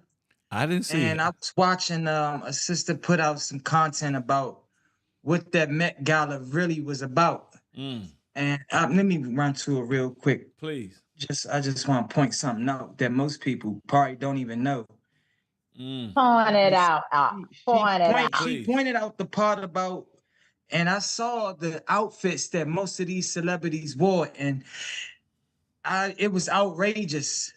The demonic, you can see the demons. It was outrageous. If you couldn't see that, then you not, you cold-hearted. I think you're a reptile. But hold on, let me go to the message. Yes, okay. It was like she had on a skeleton and diamond skeleton. Somebody had a suit on where it was a fake person coming over their shoulder with two hands. What? Yes. Yes, it was a gray suit. Beyonce had a dress on that was a reflection of a skeleton with her daughter next to her. And it's probably, it might have been a $50,000 dress from Dorsey Gabbana. I don't know. But the whole time, the word Met in Hebrew means dead or deceased. And the word gala means to uncover, reveal, disclose, or to go into exile. And this is what it's called, the Met Gala. They have it every year, where the celebrities come and they show their best outfit or their best demonic outfit. Right. Yeah, so when you mentioned Beyonce, you just kind of triggered something. I'm telling you, these people are evil, man. They're evil. Mhm. Why? Because they have bought into Babylon. They're not only in Babylon, but they have bought Babylon's rhetoric. It's bad. It's bad. Even what the girl Cardi B had on, it was like that was sexual, and people didn't even realize it. It was just. But when I saw Beyonce sitting up there, yeah, the crown, from the literally puts the sternum, goes all the way down. Yeah. It was in Swarovski diamonds, crystals. Isn't that something? Everything was demonic. Everything was demonic, and that's why when before the pandemic, I don't know if y'all remember how everybody was on. You know, when the pandemic started, you started getting paid from Facebook. Oh, really? And they told me, oh, you're a content creator. This is before you could buy the blue check mark. They had to promote you to that. But you have to sign an application. And that was a $35 check that I was about to get. Because that was, you had to meet a certain plateau and then you be adopted into the system, but you had to sign an application. And the Ruach said, you need to go look what that word meta means. And it's death. So when you're signing this, you're going to get that money and then you're selling your soul. And your account is going to be because if you look at the new stars are the content creators. Yeah. Drewski was a content creator. Once they started getting these commercials, you know, they went through that ritual and they sold their soul. So I didn't get the $35,000. Why? Because my friend was like, girl, you better get me. You need that $35,000. I said, and sell my soul? That's selling my soul. Ain't that something? I get them all the time. They always keep asking me, are you reconsidering? Yeah. Reconsider. That's selling your soul, and people don't even realize it. Let me read a couple of these comments. Let me read a few of these comments. This baby girl said, this is why, that's why I always say, I'm so glad I found your page. I have learned so much about Yahuwah.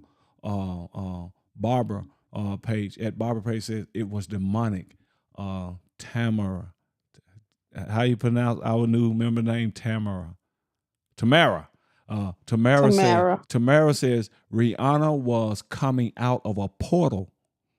Rihanna was coming out of a portal. And then she said it was an oyster shell. Yeah, but listen, and then she said Friend looked like a girl. Yeah, Tamarin said also Cardi B looked like she was wearing ovaries.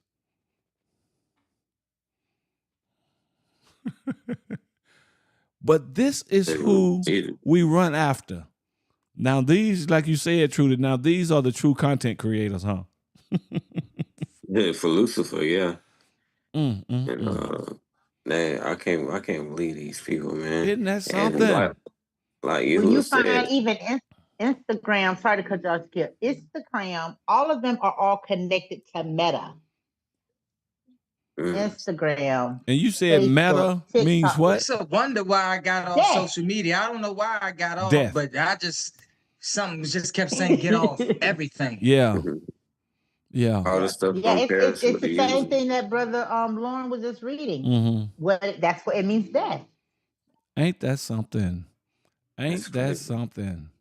Yep. And I could have had them 35,000, and then guess what? My next that was from one video. Oh, you said 35,000. I thought you said a $35 check, and I was just thinking in my head, well, $35 check ain't nothing. No, 35,000. 35,000. Now that's some of our big name preachers and stuff, and some of our other content Yasharel teachers would have went for it. $35 check. That's it. Ain't nothing. No wonder our children are walking around like zombies. Yeah. Zombies. 35 from one video, and that's your followers, your likes, and you make a video. The more you put out and have yourself visible, the more you're in the algorithm. Really? So now that you're in the algorithm, you're making their algorithm grow. So generating money. Life to their algorithm, and then they pay you for it. So one, there's different levels that you can go on it. And you can then, once they start putting the ads, when you start seeing like your videos and the ads are breaking in your video, Yeah. you're supposed to get paid. That's where that 35,000 starts coming in. Really? Then you start having more commercials, which means you're going to get paid from those companies, and then that's when you start getting paid. When they start putting those That's when you, ads in your but video. you have to sign you have to sign that application. If not, you don't get that money. And the application consists of what? You're just signing information. It's like a job. You're just signing your name. You give them your information. So whatever they choose to show in your content, I don't care how demonic it is, you didn't sign that contract thing. Yeah. So you endorsing it then? Yes. So you're connected to it. That's why I never So a lot of them are going to be saying, "Well, Father, I was on Facebook and telling people your word." Yeah. Depart from me, you worker of iniquity. They done signed that name. That's another reason too why me personally, I tend to follow people on YouTube that's speaking on Yahuwah or teaching with the less subscribers. I'm finding out people with 6, 10 subscribers, 20. Them the ones you need to follow. Yeah, that's it. Yeah. Everybody else that's talking Yahuwah with 10,000 subscribers, 20, I back away. You saying some stuff you don't need to be saying. Yeah. Go ahead, Lauren. Yeah. All right. It's a Bible app on not app, but it's a lady who read the entire Yah scriptures from the first page all the way to the last page, and she has it in sections. It's called Earthen Vessels. When I subscribed to her channel, she only had 900 subscribers. 900 people. That's it. For somebody who's reading the entire Bible word from word, from y'all scriptures, it kind of blew my mind.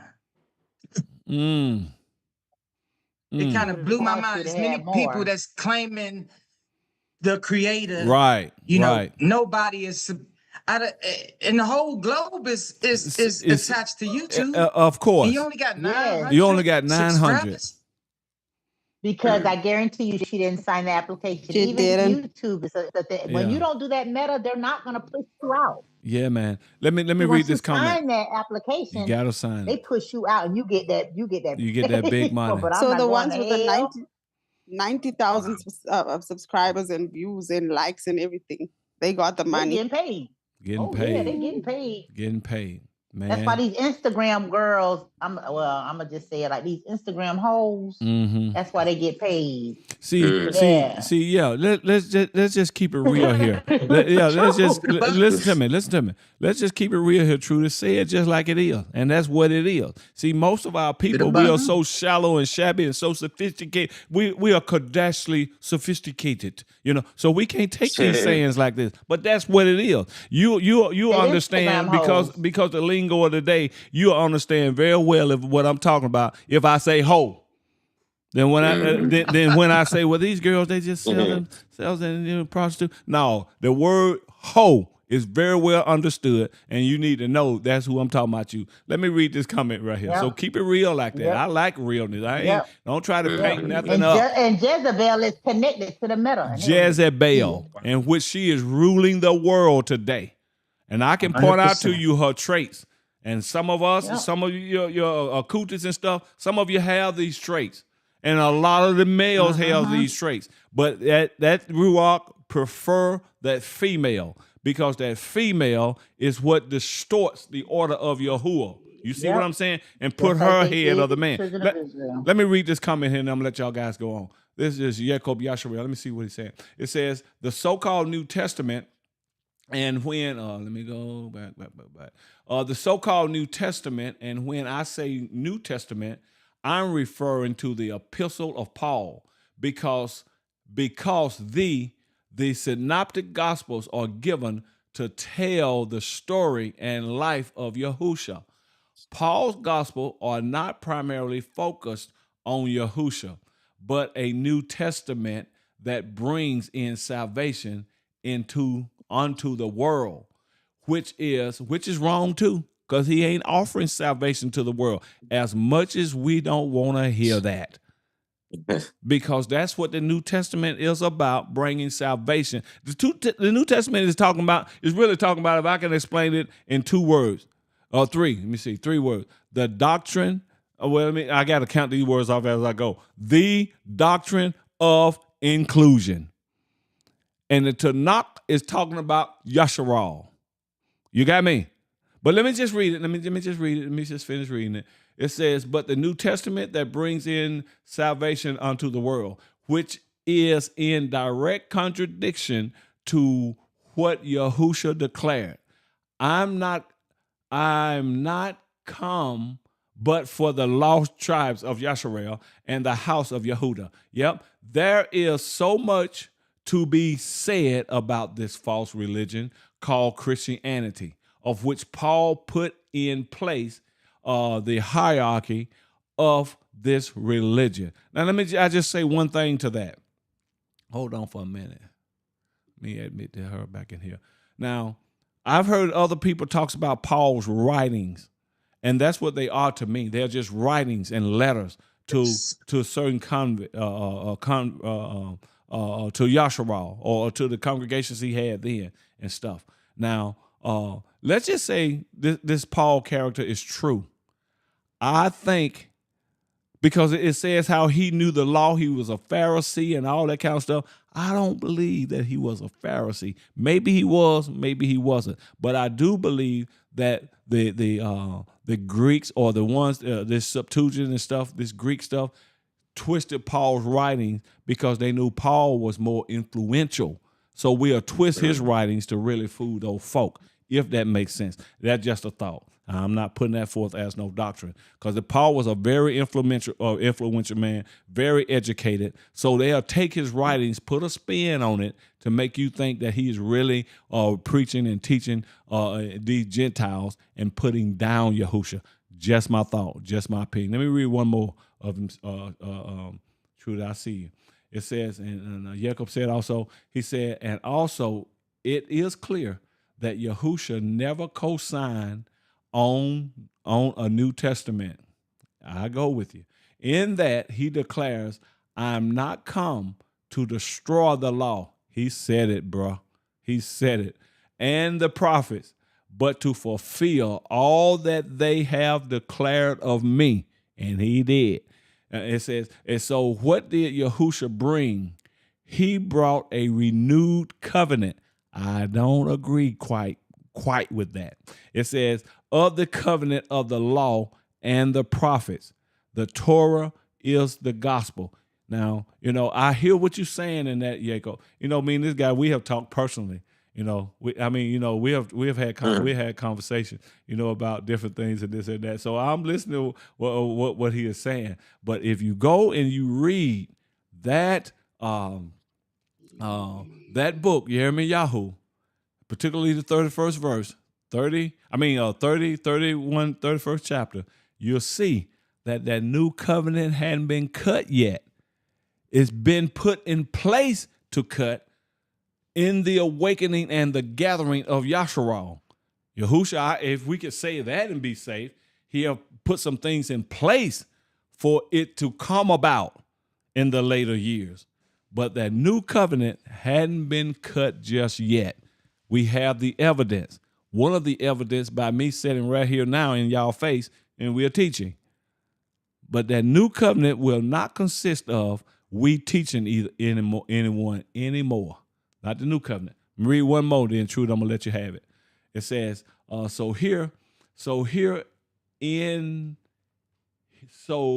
see here in his. Okay, I understand. So here's the problem. That's what he's saying. It says, you keep saying what you believe. What does Yahuwah say? My word is of non-personal interpretation, but my word confirms my word. So you have to stop saying what you believe or what you think or what you feel and go by scripture.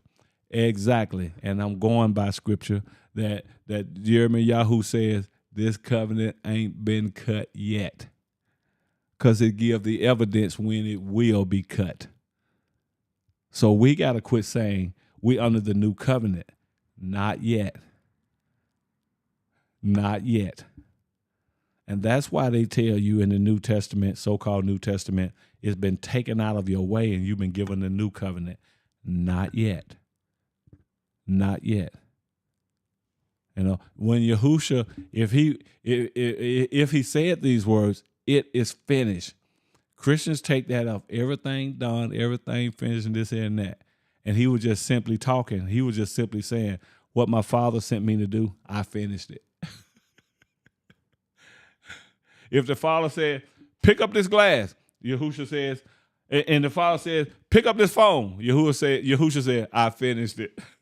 He ain't took nothing out of our way, and he hadn't formed a new covenant. He just had put things in place to bring in for Yahuwah to bring in the new covenant, as he stated in Jeremiah 31. Now, who can't understand that? So go ahead on, Trudy. I thought you was finna say something. Hey, let me just go with these. Let me read some more comments because they coming in now. Boy, let me see what they saying. Let me see. They coming in now.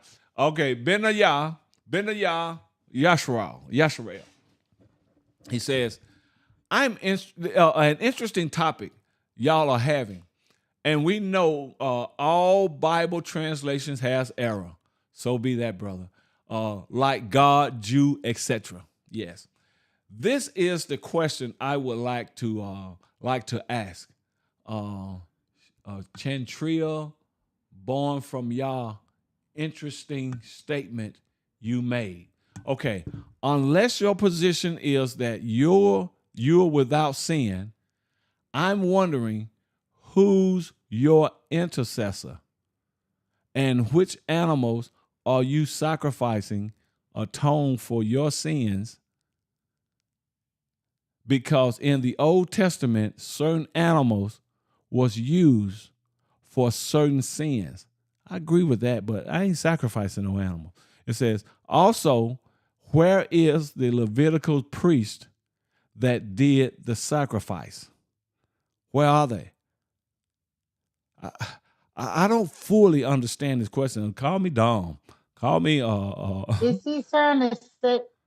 Is he trying? Okay, first of all, we don't have to do any more sacrificial things because Yahusha handled that. Yahusha, he covered all the sacrifice. He did handle that. We don't have to do that.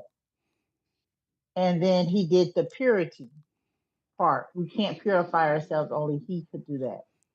So we're still looking at the physical aspects of things versus the spiritual aspects of things. See, even Yahuwah showed us the physical aspects of things to explain to us really what he desires spiritually.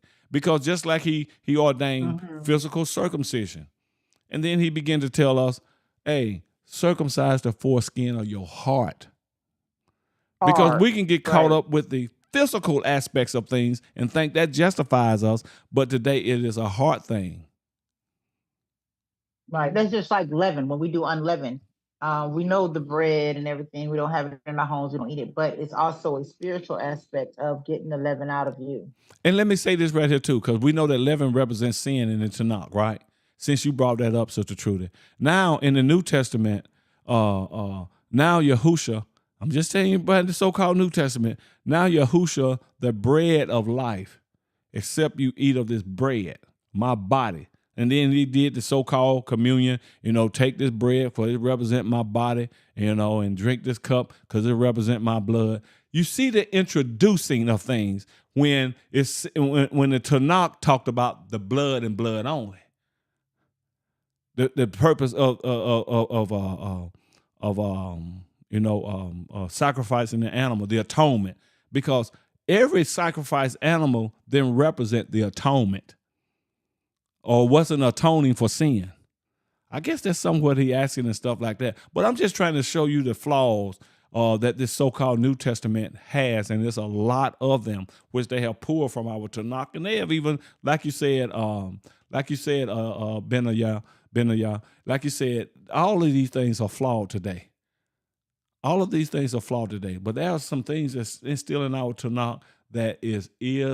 I love the way the Nigerians say this. It is the way it is. Some of this stuff, it is the way it is. You know what I mean? But they say, it is the way it is. I'm reading comments. All right. Natasha said, Paul was from the tribe of Benjamin. Yes, he persecuted Yasharal, but Yahusha revealed himself to Paul on the road of Damascus. He told Paul that he was sending him to the Gentiles to preach the word of Yahuwah. Those who have tampered with the word twisted Paul's teachings. All right? Okay, now, to the Gentiles, having us think they're for everyone. Let me clarify this, and maybe this will make a little sense. Not saying that you're wrong, Latasha, and I'm certainly not finna say that I'm right. I just look at things sometimes in a different perspective, or even what the scripture says in many times, and just let y'all choose between the two, what you want to believe. But the Gentiles, I feel that, because I was also told the same thing when the Yahuwah called me. I'm sending you, I'm taking you from the, well, I have to go back to it and stuff like that. But the Gentiles in which Yahuwah was telling me about that he was sending me to was our own folk, because we were living like Gentiles. We still live like them. I see your hands to the truth. We still live like them. You understand me? So a lot of times when the scripture is talking about Gentiles and sending it to the Gentiles and stuff like that, he's talking about, a lot of times he's talking about our own people, because Yehuda, even when Ephraim left the land, even when certain of Yehuda tribe left the land, Shaquille, and settled in Greek and in different places, they was looked at as Gentiles. Matter of fact, Yehuda called them Gentiles. That is, if you can even see that in the book of Acts at the day of Pentecost, so-called Pentecost. All these people come from different places. That was our folk. Ain't no other nations that was outside of us know to come and partake in this feast day. There was our folk that was in these other nations, the Parthians and all these other folk that they named. Them was the tribes of Israel that had assimilated among other nations. If you can see that, just go back and read it. That's all you got to do. Just go back and read it. And we ain't even got to argue, fuss, and fight with it. Just go back and read it. What Gentile you knew back in them days that was acquainted with the feast days? The day of harvest, where you bring your first fruit and all that kind of stuff, Let me say this right here too. Because we don't ever talk about this, but I'm moving in an area where I'm beginning to talk about this kind of stuff here too. Because I ain't never been one that about money, tell you what to do with your money, preach with your money and this here and that. It was only given. Now the Christians had some right, but even though Christianity brought this over in it because they were about money, it was only given to the nation of Yasharel to pay tithe. It wasn't given to no nations. All that is for us to do. Oh, you're following me. Now, there you go. Talking about money? Yeah. I talk about everything else, and you don't say nothing about it. Now I'm talking about something that you really love. You see? It was only given to our nation. Our nation.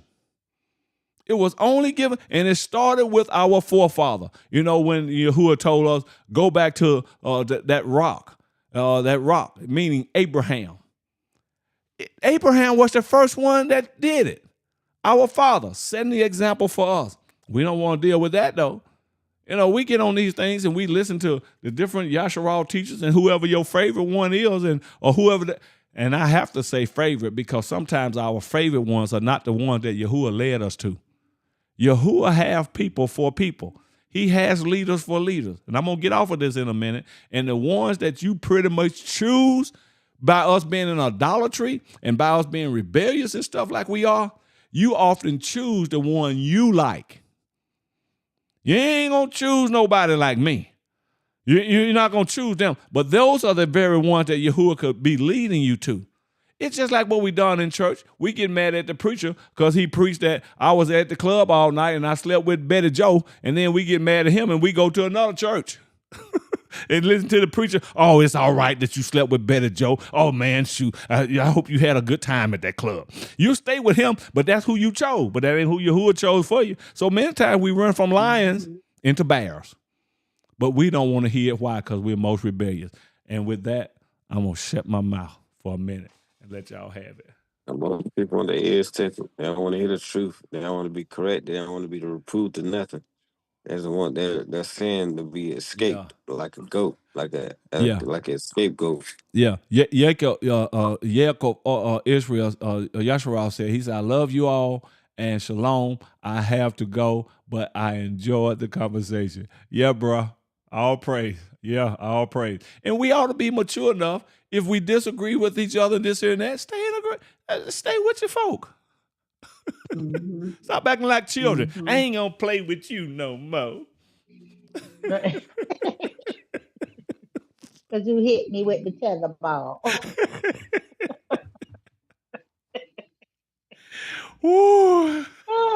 We don't want the truth, Pastor. We don't. It's so sad that we have been so conformed. Yeah. We have been so twisted in our minds. It's just, we don't know. No, it's like we got blind people leading us. Yeah. And we blind too. And we're blind too. It's like we have the things that the horses wear. What'd you call those things? I forgot what you call those things. The blinders. Yeah, blinders. I think they're called blinders. Yeah, blinders. Mm-hmm. Yes, and man. Hashatan has done. He put these blinders on us. We have no peripheral. On our mind. None. None. No peripheral. And when it comes to Paul's job was to teach those who were, like you said, they were gone. Yeah. They were dealing with the people living their lives how Americans live. Yeah, exactly. You know, we don't know. And that's why he was telling, because I remember you were saying, no, you got to think about Paul differently now, Trudy. Yeah. So I did that. And I was looking at when he was talking to Peter, and he was basically telling Peter, like, yo, man, check this out, bro. You can't do everything. Let me do what I'm supposed to do. And you go talk to our people. Yeah. You go talk to the direct people that know that they are the tribe. I'm talking to the ones who don't know. Don't know. And stop being a hypocrite, because when you see them ones that you know that still know they're part of the tribe, now you want to act like you. Peter wasn't eating with no Gentile in the form that we think Gentile today. He was eating with our lost folk that was looked at as Gentiles. So Paul straightened them up on that. Right. Why can't we see that? Yeah, because he was basically telling them, you do your job, and I'm going to do what I'm supposed to do. Look here, Sister Trudy. Look here, Sister Trudy. Now, this is the truth right here. Now, y'all listen to me. What do you look like trying to feed my family food because we hungry and you're starving and you neglect yours? How Paul them gonna go to these damn folk out here and we starving? That's the reason Yahushua said, I come only to the lost sheep of the house of Israel. And by the fact that we're lost, that means we're in need of some stuff. We done lost some stuff. So what I look like feeding you first, Canaan, white folk, and my folk starving. My folk lost. My folk don't even know who they are no more. My folk scattered. So what I look like bringing you this before I address my own. They always want to be first in everything and steal everything. Don't y'all start me no more today. Don't y'all start me. And then he said, if you neglect your own family, you worse than an infidel in the so-called New Testament. That comes from the Tanakh, though. Man, y'all can say whatever y'all want to say. Fight with whoever you want to fight with me, this and that. I stand by what I say because I see. Yeah, and you know what the thing is, they don't understand. They want to be a part of everything. Yeah. But you ain't got damn curse that we the only thing y'all got is your skin, and that comes from your nasty great, the deep dish. But that come from back then. Deep dish. But Sister Trudy, one will pop up and say, well, I was poor too. Yo, with your one, you just count on thousands of us. Were poor to your one. Right. What you feel me? Right. And they think that just y'all was poor and try to come and take our pony. Come on. Come on. Like I thought this movie called Free Jones State. Matthew Conaughey. I told y'all about that. He's in it, and he's like a top guy in the military, and but he doesn't want to fight because he's like, why? There's no point. There's no point. We're poor. We don't own slaves, and we're fighting, and they come and taking our crops, and we're perishing. So we're going to rebel. So he left. So they're all living in the swamp, but he's learning how to live in the swamps because of the slave. He has the yoke around his neck with the bell things on, and Matthew McConaughey meets him. He shows him how to survive in the swamp land. But because he's a black man, the guy's name in the movie is Moses. Because he's in there, he's a black man. He couldn't lead in that time. Yeah. So then when now all the other ones who want to rebel and not be a part of the war, now they're in the swamps. So they finally beat this one Confederate camp. And they have a hog, and they're out there eating and everything. And the Moses goes to cut him a piece off. He tells him they can't have none of this food. Now here you are coming in the swamps where the slaves have escaped to survive. Now you're there, and you still trying to take them over in their swamp. Because you've been calling. Oh, come on. So Matt, so then Matthew McConaughey turns around and tells him he is a part of us. He's going to eat. If you don't want to, you leave. So it's a good movie. It really is. And it does show, they're white people, but there are some white people who, like you said, they're going to have to be our servants. And the ones that are of that nature mind, those are the ones that are going to be our servants. Yeah, we're going to be destroyed. Listen, let me take care of this. Y'all let me take care of this. Y'all keep talking. Keep talking. Let me take care of something real quick. But if y'all haven't seen that movie, it's a good movie. But those are the ones that I think, they're not going to, we have to read the word for what it says. If he says, these are the people that I don't care for, in that Old Testament, it's not going to change. It's not going to change. But now they want to sojourn. They want to be a part of everything. They want to take away. They want to connect. They want to contribute. Well, okay, how about this? Since y'all want to be a part and take over everything we have, y'all take them lessons that our ancestors got. Let's see how much y'all want to be a part of when they start beating y'all with the cattails, the whips. Let's see if you still want to be a part of us when your daughter gives birth next to a lake and the gator comes up and grabs that baby and rips it out of her body. Let's see if you still want to be a part of us. When they inject stuff in your men and you see your men fall. Sister Trudy, what's the name of the movie? Birth of a Nation. Not Birth of a Nation. Oh, I'm talking about Birth of a Nation is good to watch too. That's the Nat Turner Birth of a Nation, right? Right. But the movie is called Free Jones State. Oh, okay. Yeah. I didn't watch it, but I know what you're talking about. Yeah. But that's I was like, do I really want to watch that? Nah, I don't want another slave movies. You want to watch that one because when I'm already frustrated. Matt McConaughey takes the Confederate chief or whatever they call him, sergeant, and he chokes him to death with his belt. Okay, all right, bet. So it's a good movie because it's about. It's a true based on a true story. It's a true story. Yep. It's a true story. It's based on a true story. So the man, years later, his son wind up, or his grandson didn't take his son. And this is another reason why he tells us not to sojourn, because they will not see themselves as us. His grandson wind up marrying a white woman. And they found out that his grandmother was black. So because of that, he couldn't be with the white woman, and she was like, "No, I don't want you. I want you to be who you are." So he wound up in prison for that. But you could see his features that he had very full lips, so they knew he was. But he could pass his skin was that he looked like he was a white man. But it's a true story based on a true story. And when I tell you they did them white people did those other white people. Oh, and then the boys who didn't want to fight in the war, they were like, "We give up. And they wind up. That name was called Free State? Free Jones State or Free Jones Town? Okay, Free Jones State. I think that's what it is. Free Jones State. I haven't heard of it. I want pink. Yeah, I haven't heard of it. it's pretty good. It's a pretty good movie. But a lot of the movies, y'all pay attention to them. Like if you haven't seen the movie Us, you need to go watch the movie Us. It's the same Hebrew brother who did Sinners. Go watch the movie Us, and that'll show you exactly what they've done to us as a people. Man. Oh man. Oh man. Yeah, that's a good movie. So, the movie Us is about people who are living underground. But there's one girl who is different from all of them. Yeah. And she was the one that was switched out. But she used to be able to. I don't want to tell the movie, but if y'all haven't seen I feel it, you. Look at the movie and look up in a spiritual mindset. Yeah. Don't look at it like the movie Sinners. Oh, don't watch Sinners. Everybody in the church, oh, that's of the devil. Mm-hmm. But it was teaching us that we accept everything. We cannot let everything come across our threshold. Yeah. And the people that they had in it was the white Irish man. Oh, yeah, your music. I was like, our music.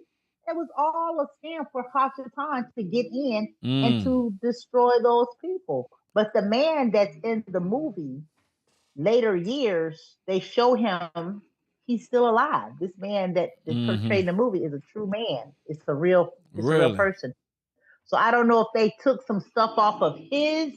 He's a big time blues player. I don't know if he's in Louisiana. But it's supposed to have been somewhat truth in that movie. So a lot of stuff we look at, we got to understand there's some truth behind it. We gotta understand it. Yeah. Truth behind it. There's some truth behind it. I hear you. I mean, just like now. Yeah, just like now, look what they're doing with our voting. They ain't no voting no more.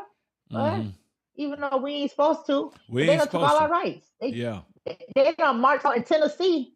You saw what they did in Tennessee? What?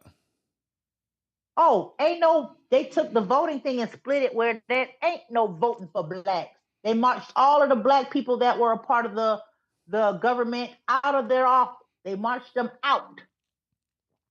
They did it in Texas. They've done it in Alabama. And it's out there in Florida. Y'all better understand what's about to happen. Good. I know what's about to happen. And all y'all Christians, now what you going to do, Donald Trump? You all that bucking, jumping, flipping, rolling. I don't know if it's so true, but they say that's going to be a law that you can't do that. I don't know about that.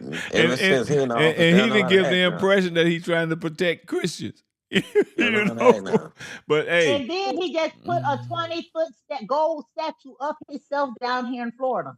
Really? It's going to be destroyed. A 20-foot gold statue. Donald Trump to put it up a statue of himself. That's going to be destroyed. In Florida, and a black man. The black coon sat there and prayed over it. You're kidding. The black man sitting up there praying over it. Yes. Oh, my Father. That's a bummer. Everything that's going on, Jim Crow is back in effect. And y'all better understand, you want to keep on hollering about, I'm a Christian and I love Jesus. All right. You going to love him, all right. When they bust their head to the white meat show. Go ahead. To the white meat. So much.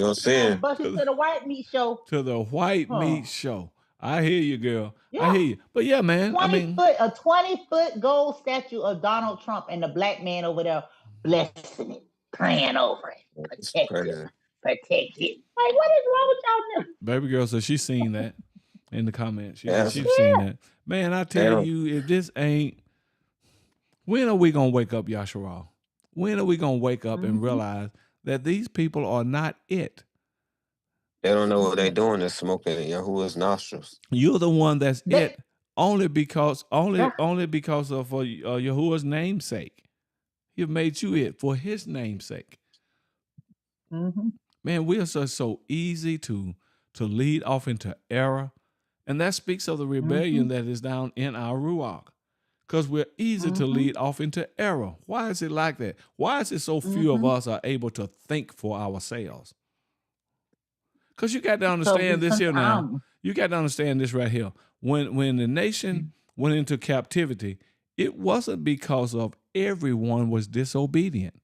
When the nation went into Babylonian captivity, I mean, you got the 3 Hebrew boys. You got Daniel them as someone we can point out. They was never disobedient, but they had to go too because of the whole nation. So what I'm saying is this right here. Those that are not willing to line up and act all this old stupid, crazy crap, you make all of us look bad. The one that is trying to live right. And I'm just saying it to you. Because Daniel, all them guys obeyed the Most High. The three other boys, they obeyed the Most High. And I'm sure some of the other ones were. But they had to go to Babylon too. So I'm saying it. Get upset. Get hot. You guys out there that refuse to understand, that still want to cater to these people like they are the standard of the earth, and you know that the scriptures then told us that Yahuwah said, because of you, Yasharel, I created this earth. I created it for you. I created it for you, but you still want to include them. And I don't care how upset these people get, and you get these hagglers that came in the live last Sunday and the Shabbat before. I don't care. I deal with them too. You know, that's it. But you guys that is refusing to open up your eyes and do what Yahuwah says, understand the way Yahuwah do, and you make all of us look bad that are actually coming into the truth and accepting it the way it is. But you still think you can bring Caesar them. You still trying to bring Caesar, and you ain't even told Mabundu about the awakening. But you trying to bring Caesar. I don't go for that crap. And that's the reason I'm saying what I'm saying to you. For the salad. Huh? So Caesar's for the salad. He can stay at the house. Caesar is for the salad. Yeah, he can stay at the house where he always been at. Let me see. He ain't jumped out the porch yet. Let me read what baby girl said here. So she said, Sister Trudy, they said Donald is mad about the stature because it shows it should be Donald Trump is mad about the stature because he should be slender. More, he want to. It shows the fat under his neck. So Donald Trump mad. Father, help these people. These people are crazier than a road lizard. Yeah, they are crazier than a road lizard. A road lizard. Now, you know why a road lizard is crazy, right? He ain't got no business on the road, but he out there fooling around the road. He gonna get run over and get flattened. He crazier than a road lizard. Like you down here, they gonna get you and fry you. You get smashed like a bed bug. All praise. Down here, they ain't gonna let them over. Well, frying them jokers down Miami, Hallelujah, Florida. They eating them iguanas like really chicken. Really? Yes. When it's cold outside, it's so many of them that are down that way. When it gets cold, they're not dead. They're just stuck. Yeah. They're like in a coma. So you'll find them, they be picking them up. And this is this black guy, he was doing it. Oh, yeah, what you all picking up my lizards. I'm about to go make some steaks and all this. They are deep frying the lizards. Deep frying them and eating them. The iguanas. Yeah, they eating them iguanas. Iguana tacos. Our folk. Yeah. Really? Yeah. So they frying them like corn dogs. Eating the reptile. I'm going the other way. That's like a snake. I don't even like snakes. Right. I don't even like looking at a snake in the book. I'm telling you, man. Mm-hmm.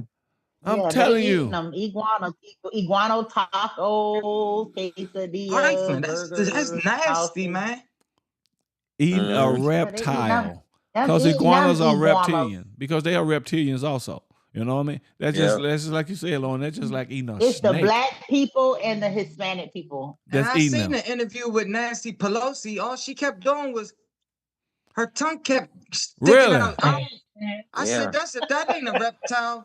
I don't know what it is. I'm telling you, man. I'm telling you. She got I don't think it's conditioned. I really think they'll try to put it on a condition though. What kind of condition is that where they she might have Tourette. Okay. Tourette. That woman ain't got no done Tourette syndrome. That woman got reptilian syndrome. She was talking to somebody and she said that she's cold-blooded. She said out her own mouth. At least she told the truth. Yeah, it's an old. I think it was when she was in office or in Congress or whatever. Boy, Hillary y'all Clinton say won, some too. stuff I ain't never even heard before. Tamara I ain't gonna say nobody's said, name, but it's somebody on here that's like that too. uh-oh, That be on lives and stuff. I yeah. ain't gonna say their name because I done Listen, seen the eye slit. that's what Tamara said. I yuck. I ain't never heard that before. In other words, just like what you saying, Lauren, I don't even want to see a snake in a book. That's I yucky. Boy, y'all something else. And she said, baby girl said, you're right because I live in Florida.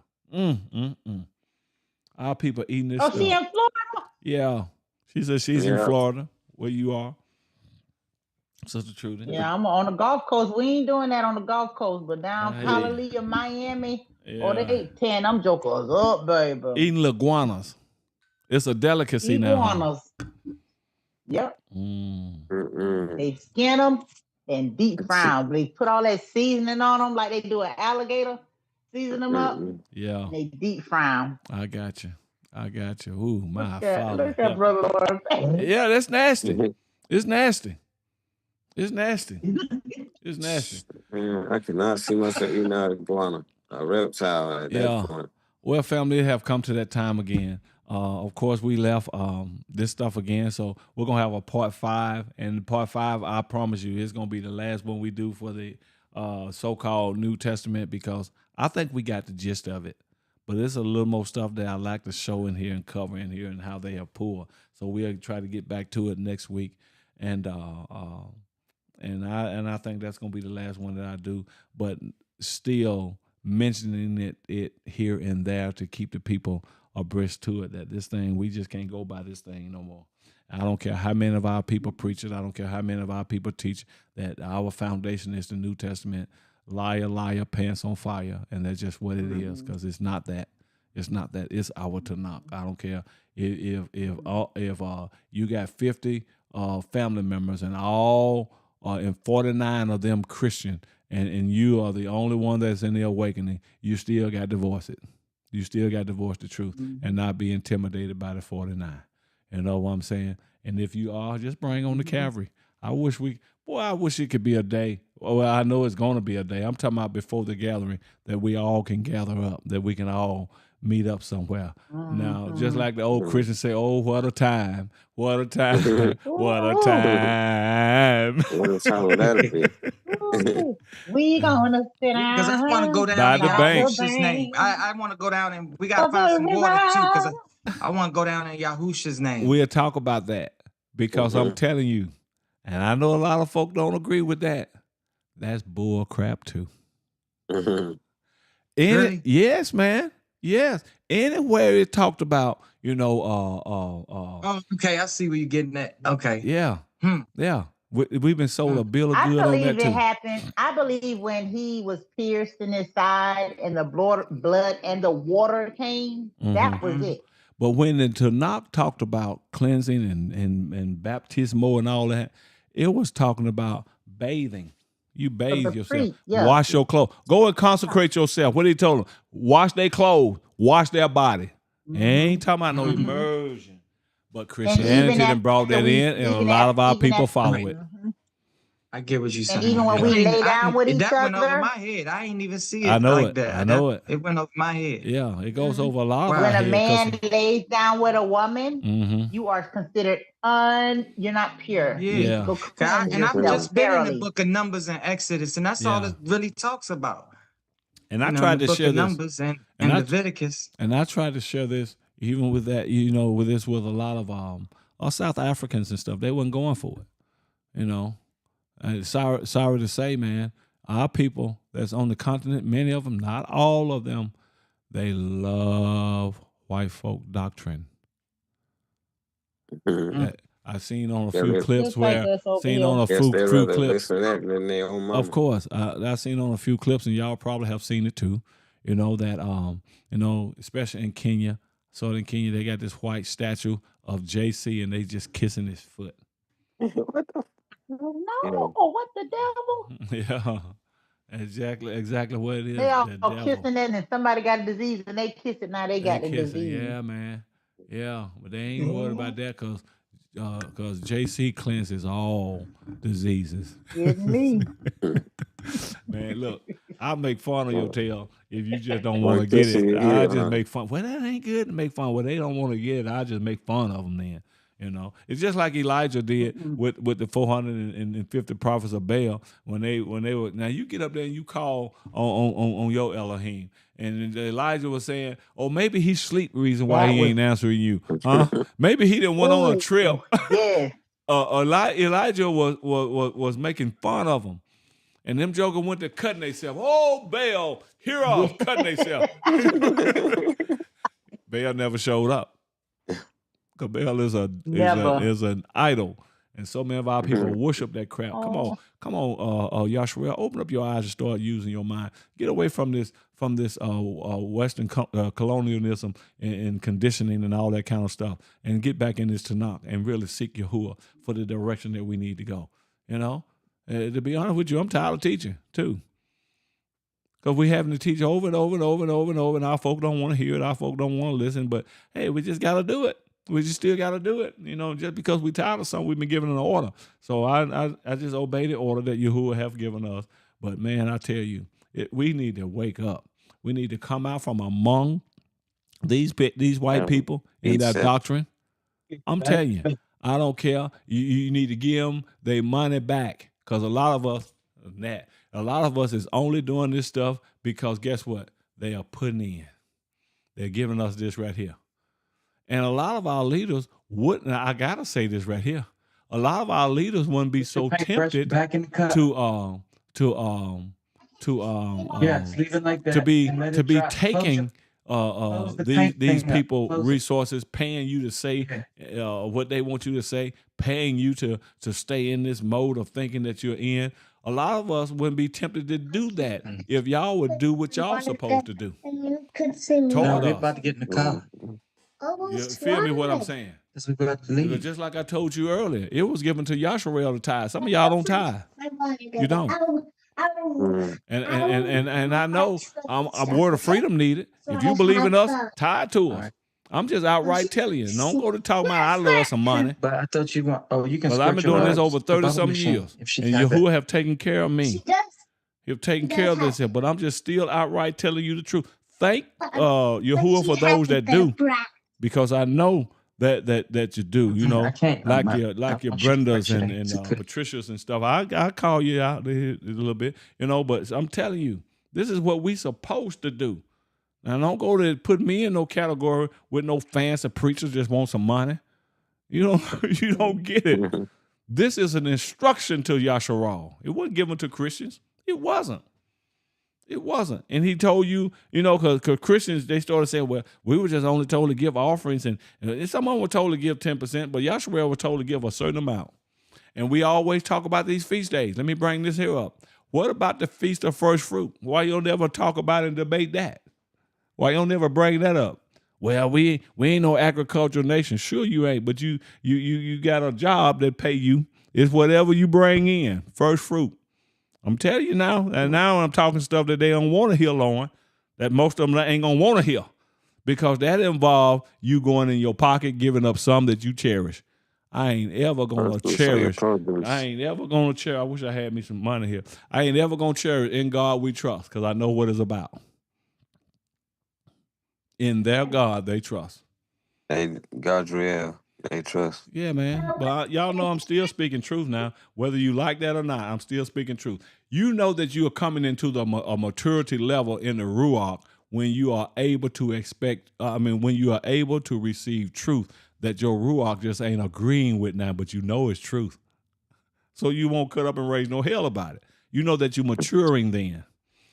And the only thing you got to do is get on your face, Father, help me. Help me to be this. Help me to do this. Instead of just outright throwing your apples and oranges and your fruit and bananas and pears at me because I'm speaking it. Don't do that. Just obey Yahuwah. This is how I've lived my life. I've lived my life. And I ain't finna be like these old Paula White type people. Oh, you sow 1,000 and he gonna give you 2,000 and I ain't finna tell you that. You give what you want. Yahuwah might not choose to give you nothing. I'm telling you. But in the end, it's not like him. He gonna get you something. But we just gotta be faithful. We gotta be faithful. And you ain't gonna tell me you can't afford to buy what you can't afford to buy, and that you're doing is these hairs and nails and feet nails and all this glamorizing stuff that this beast system offer you. You ain't got no problem in doing that. Come on, somebody tell me, am I speaking the truth or I'm just rattling off? You ain't got no problem buying what you want, but when it goes to supporting Yasharal, the work that we do, then you got a problem. Yeah, I'm in your face with this today. Yeah, this shouldn't be a problem. Shoot, man. Shoot. That's all Yeah. When somebody say, I can't afford to pay no tithe, you can't afford it. You want me to tell you how I know you can afford it, Shaquille? Because that come off the top. If you give it to him from the middle or from the bottom, meaning after you done paid your bills and you halfway through your bills and you going to give Yahuwah something, he don't want that. If you got a murmur for it, he gonna turn away from it. He don't want it. Now, I'm telling you this. Don't talk up for this if you practicing the same thing. Ain't doing what you supposed to do. Don't talk up for it. I'm trying to teach our folk how to be honest. Don't talk up for what I'm telling you now if you're not practicing it yourself to give the impression. We're tired of impressions. We're desiring total honesty now among our people. That's what's going to get us delivered. That's what's going to cause Yahuwah's hand to reach toward us for his own name's sake. So don't give no impression that if everything's supposed to be yellow and you're supposed to be walking in the yellowness of it, and I walk in the yellowness of it, and then a lot of our people ain't, and then I go to talking about you're supposed to be walking in the yellowness of this and this stuff, but you know you're walking in the blue, so don't give the impression that you're walking into the yellowness of it to impress me or to fool other people, because we ain't got no we ain't got no Shamayim, we ain't got no promised land to put you in. Are y'all following me? So don't, and I ain't saying that's what you're doing, but I'm just putting it out there for everyone. Stop giving the impression that you doing this and you going along with me and you know you practicing a total different thing. Y'all just ain't had nobody to tell y'all this stuff. Our people just ain't had nobody to tell us this stuff, bro. We can't put on the impression that we're Kodesh and Thou. No, you can't do that. You can't do that. You meet Yahuwah where you are. Then he'll know to cleanse you. You coming to you dirty as a dog, but you coming to Yahuwah as you are clean and you Kadash and this and that. He can't do nothing for you because you already proclaiming what you're not. So he'll just leave you in that state like that. But if you come to him, oh, I'm dirty. I need you, Father. I can't wash myself. I need you.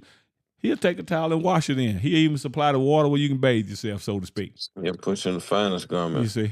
If we can't pay bills, we can't pay tithe to Yahuwah for his teachers. Exactly. But that stuff's supposed to come off the top. I would tell our folk, here, I said, you talking about you can't afford to pay tithe. You can't afford to pay your light bill. Because Yahuwah done told you what he want. And you paying your what Yahuwah, and that's what he want. And you $5, $10, $15, $20, $30 short of your light bill. Now that's where your faith in Yahuwah gonna have to come into play at. Faith ain't gonna be activated. But our faith is in our pocket instead of dwelling in the Shamayim or in our Ruach. Our faith is in our pocket. It's not wild. I don't know if y'all follow. Is anybody following me what I'm saying? Please give me a one and understand what I'm saying. If you're understanding what I'm saying. Our faith is in our pocket. I can't afford my light bill because I got to give Yahuwah what is Kadash, and he desires the very best off the top. You ain't going to bring him no spotted lamb. You're going to bring him a pure one off the top. Yeah, off top. Off the top. So if I'm bringing him something other than what he asked for, that ain't Kadash. That is not Kadash. Ain't nobody giving me no warning or nothing. I don't know if folk want to understand this. Or we got a lag or something. But that's all what I'm saying. Brother gave that one. Yeah, you hear me what I'm saying? That's off the top. Now, if we have drowned ourselves in this Babylonian system and become accustomed to having everything that we see, and we didn't spend our money because we're the biggest consumers there is in America, anywhere around the world. Why do you think Asians come and set their hair stores in our community? Because they know we gonna invest in it. We gonna buy it. It ain't none of us got the hair and nail shops selling our hair. It's the Asians. And we'll go to them and make these folk richer and richer and richer and richer. But when it come down to Yahuwah, I ain't got that. I can't afford that. Something wrong with us. Now, I'm practicing what I preach. Because some people even have said that, well, preachers don't supposed to tithe. That's a lie out of the pit of hell. Or out of the pit of hell. I'm telling you. Even when the Levites received the tithe, then they had to go and pay a tithe off of it. Are you following me? I'm telling you, man, this is just right teaching. We want to hear all the other stuff, but when we go to hear some stuff they're going to challenge our pocket, then we acting like we don't hear nothing else no more. We got to come up out of all this stuff. We have to be honest across the board. Now, Yahuwah understand, like I first started out, he understand now you have engaged in this Babylonian system and you done got yourself in a place where you really can't tithe. Every dime you get go towards some bill. But if you confess that, Yahuwah will work with you to bring you out of that position so you can be faithful to him. That's the kind of allure that we have. That's the kind of allure but we are known consumers. We are the most consuming people on the face of this earth. $1 only stay in our camp, I think a matter of a few hours. One day give you the most. But in other people groups, that dollar began to stay in their community longer and longer and longer and longer. I think in the so-called Jewish community, that dollar stay in their camp, stay in their community 17 days. That dollar in that camp gets so old, it's going gray hair. Well, you ain't understanding. You ain't understanding what I'm saying. That dollar stay in their community 17 days, meaning that they are not big consumers like us, meaning that they know how to save, meaning that they don't know how to, they ain't trying to get everything they desire and buy and wear and drive and all that kind of stuff. We are consumers. Our dollar stay in our community a matter of a few hours and then it gone out. Why? Because we got to consume. Oh, I like that hat. I like that purse. I like that them shoes. I like that hair. I like this hair. I got to get there. It gone. It gone. So that's what I'm saying here. So man, it's a lot, man, we got to correct. But that's not the question. The question is, are we willing to correct it? Are we willing to be corrected? Are we willing, to come into correction? Are we willing to? And that's an answer that's a question that only you can answer. Just trying to teach our people to really show you that the Barracoot belong to you. Some say Barracoot belong to you. It belonged to you. Truly said that they get all free medical, they get food stamps, and they have up to 7 to 15 children. So just imagine. So we are literally taking care of them. Yeah, many. But we're taxpayers. You see, and they ever got our people accustomed to the system, man. And this system is the thing that's really helping to hold them in bondage and to keep them in stagnation. Y'all hear me what I'm saying? Don't ever try to label me that I'm a money lover, because I'm not, because I give. I gave thousands of dollars to that Nigerian project that we got going on over there myself, my own money. You don't tell me that. I promise you. But it's all good. I love you guys, and we'll talk next time. But just consider some things that I've said, and our allure will give you understanding in this here. But I'm gonna have one more part in this New Testament thing. We're gonna call it, it's the so-called New Testament Valid Part 5, and we're going to move on from this. We're going to move on to it, but yet going to be mentioning it here and there to keep us abreast to it.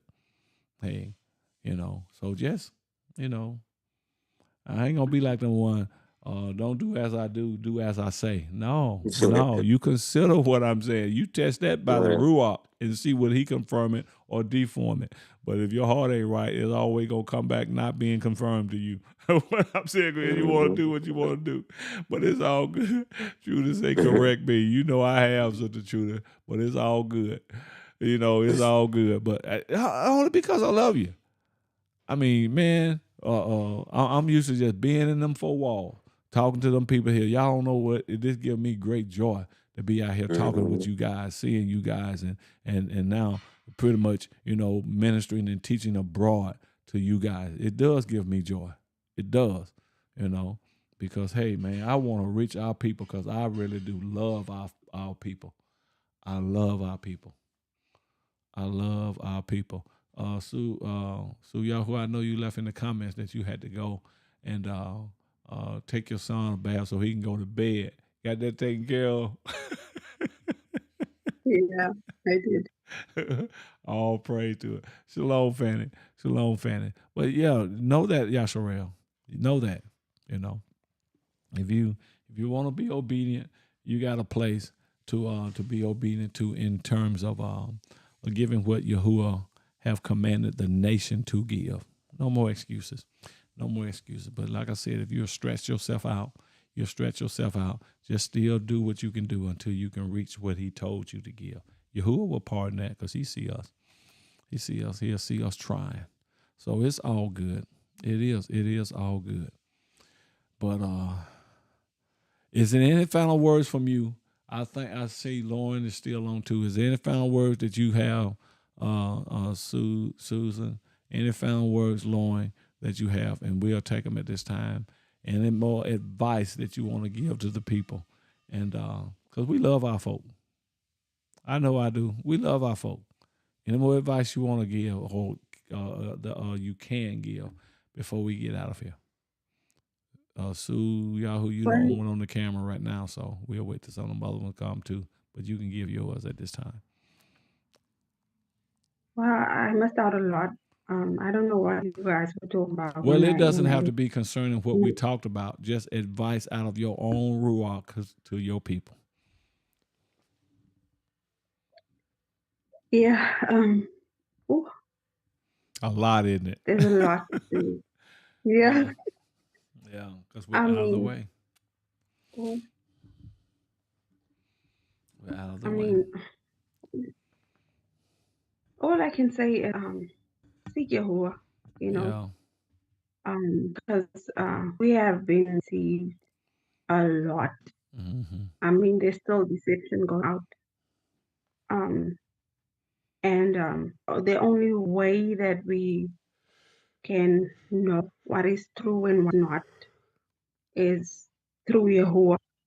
And like you said, we don't know Yahuwah, but the only way that we can know him is if we seek him, right?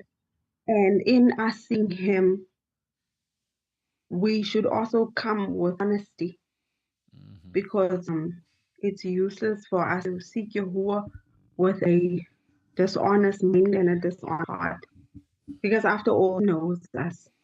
He sees us. He sees everything. He made us. And with us being dishonest with him, we cannot actually, we will never know him if we come with him with dishonesty. We can never know what he wants from us or what he wants to give us if we come to him with dishonesty. Yeah. Like I just came with my truth now, how I got rebellion in me. It doesn't have to be that we have to do things out in the open, how do I put this now? Giving our truth the way that it's just that we are done. I don't know. Like I said, it doesn't have to be in the open, but behind closed doors. like the scriptures teaches us, go in your closet, but in everything, be honest with Yahuwah, because us being honest, whatever we have in us, whatever defiles us, Yahuwah can deliver us from that. But he can also not deliver us if we are going to be dishonest about it. You understand? And there's a lot. It's in my mind, but I can't articulate it. I got and Yahuwah knows what I want to say. You're just trying to get our people in shape, in the right shape. Yeah. I mean, from my experience, I mean, I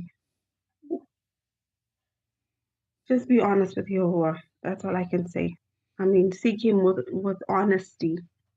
As the scripture says that we should seek him. How does the scripture go? Serve Yahuwah in Ruach and in truth, right? But we cannot serve him with that if we are not going to be honest. Right. Yeah. You understand? Yeah. Be honest with him and tell him, I have a problem. I'm rebellious. I'm disobedient, but I don't want to be like. Right. You understand? I don't like the way that I am, and I cannot fix alone. Only you can help me. But like I say again, he cannot help you. You're not gonna come to him with honesty. Yeah. Yeah. Yeah, that's what I can say. Yeah. Well, thank you for that, sis, and I thank every one of my guests for their facts, their opinions, and everything that they have said. It goes into helping us as a people, and that's all what we're after, is helping us as a people. All praise to Yahuwah for that, and I thank our guests for their comments and everything that you have shared with us also. Thank you for all of that. So all praise to Yahuwah.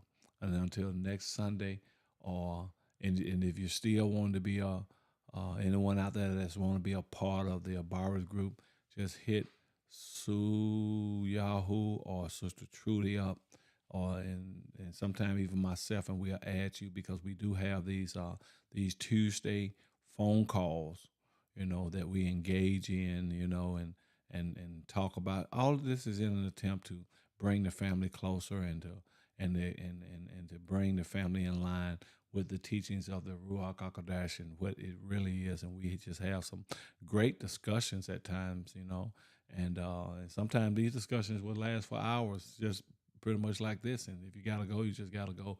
But it's great. And then we have also our Thursdays, private Zoom sessions, where, and it's not centered around any teaching or anything like that, but even though some of that could come in and we get involved in that, but it is centered around our private lives, things that you might be going through, problems that you want us to palaw about and stuff like that.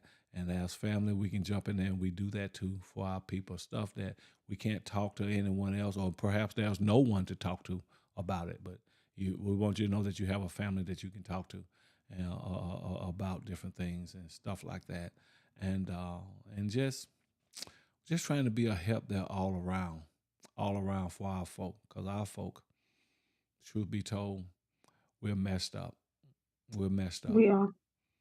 We're messed up, and a lot of things that didn't happen to us and stuff, what the white people have done and all that kind of stuff that didn't help us to mess us on up and stuff. Ooh, we're just messed up. And my heart goes out to Yasharal. And I tried to be. I don't know if you could tell it or not. Pastor, I will be there this Tuesday. Baby girl said she gonna be there this Tuesday, Sue Yahoo. Wow. She asked for that. I look forward to Tuesday. All praise. She said, I took a PTO just to join this Tuesday. Thank you, girl. That's all right. See, even stuff like that, it excites us, because I don't know, I like being with our family, I like discussing, talking, and stuff of that nature, and it does me feel good. at home. Yeah, you will. You will. It'll all be good. I forgot what I was fixing to say, and that's okay too. And Trudy said, "I love my family, and I will fight for them." Oh, we know you will, Sister Trudy. You will Oh fight for yeah. fight Oh for yeah. them, and I know they will do the same. Do the same Yes. in Ruach No and doubt, sir. flesh. That's all right. Oh, all No praise. doubt. If you ever encounter somebody bullying you, call Trudy. If you ever Oh encounter yeah. somebody doing you wrong, call Sister Trudy. If you ever encounter any kind of indifference being done to you by people, or what, let's call Sister Trudy. She gonna be in there for the fight. She gonna be in there. And So, after that, feed you. and who said what now? And, and after she fought for you, she will feed you. Exactly. After she done fought for you, Mhm. she'll feed you. If you got any scars Yeah. within that battle, she'll bandage you up. She's just a mother Yeah. in Yasharal. All Oh yeah. praise. Mhm. All praise to Yahuwah for Sister Trudy. We love you, girl. We really do. We really do. So And much. love all of you guys. And again, thank you for just tuning in Yeah. and listening at us. And, you know, sometimes we just go off in a rhetorical way, but excuse all of that because you're gonna get some nuggets from somewhere coming out of somewhere. Believe me, you're gonna get some nuggets coming out of this stuff where you can apply and Mm. add to your life and stuff. You know, even just Yeah. like what Lauren, you know, just said about baptism and stuff. And I can tell that ain't no rebellious guy. I said that, man, there's some discrepancies in that. But some of us want to argue. No, I ain't. We supposed to be baptized. Who told you did? Where is it in the Tanakh? Just show me where it at Mhm. in the Tanakh. Don't come talking to me about what Aqaba said. Talk to me about what is in our laws and our statutes and our commandments. What do they say? You know, because we'll pull up a Yeah. book come from 10,000 years ago. See, it's in this book 10,000 years ago. Well, we're in a 6,000 year dispensation. I ain't talking about what happened Mhm. 10,000 years ago. You know, we don't know Mhm. any of that. Sister Trudy said, just call my name. She'll be there. Just call my name. I'll be there. Woo! But it's all Yeah. good. Love you guys. I'm out. Okay. Thank you again, Shalom, Susan, shalom, for love you coming back. guys. All right. Let me see how to get out of here real quick. All praise. Thank y'all.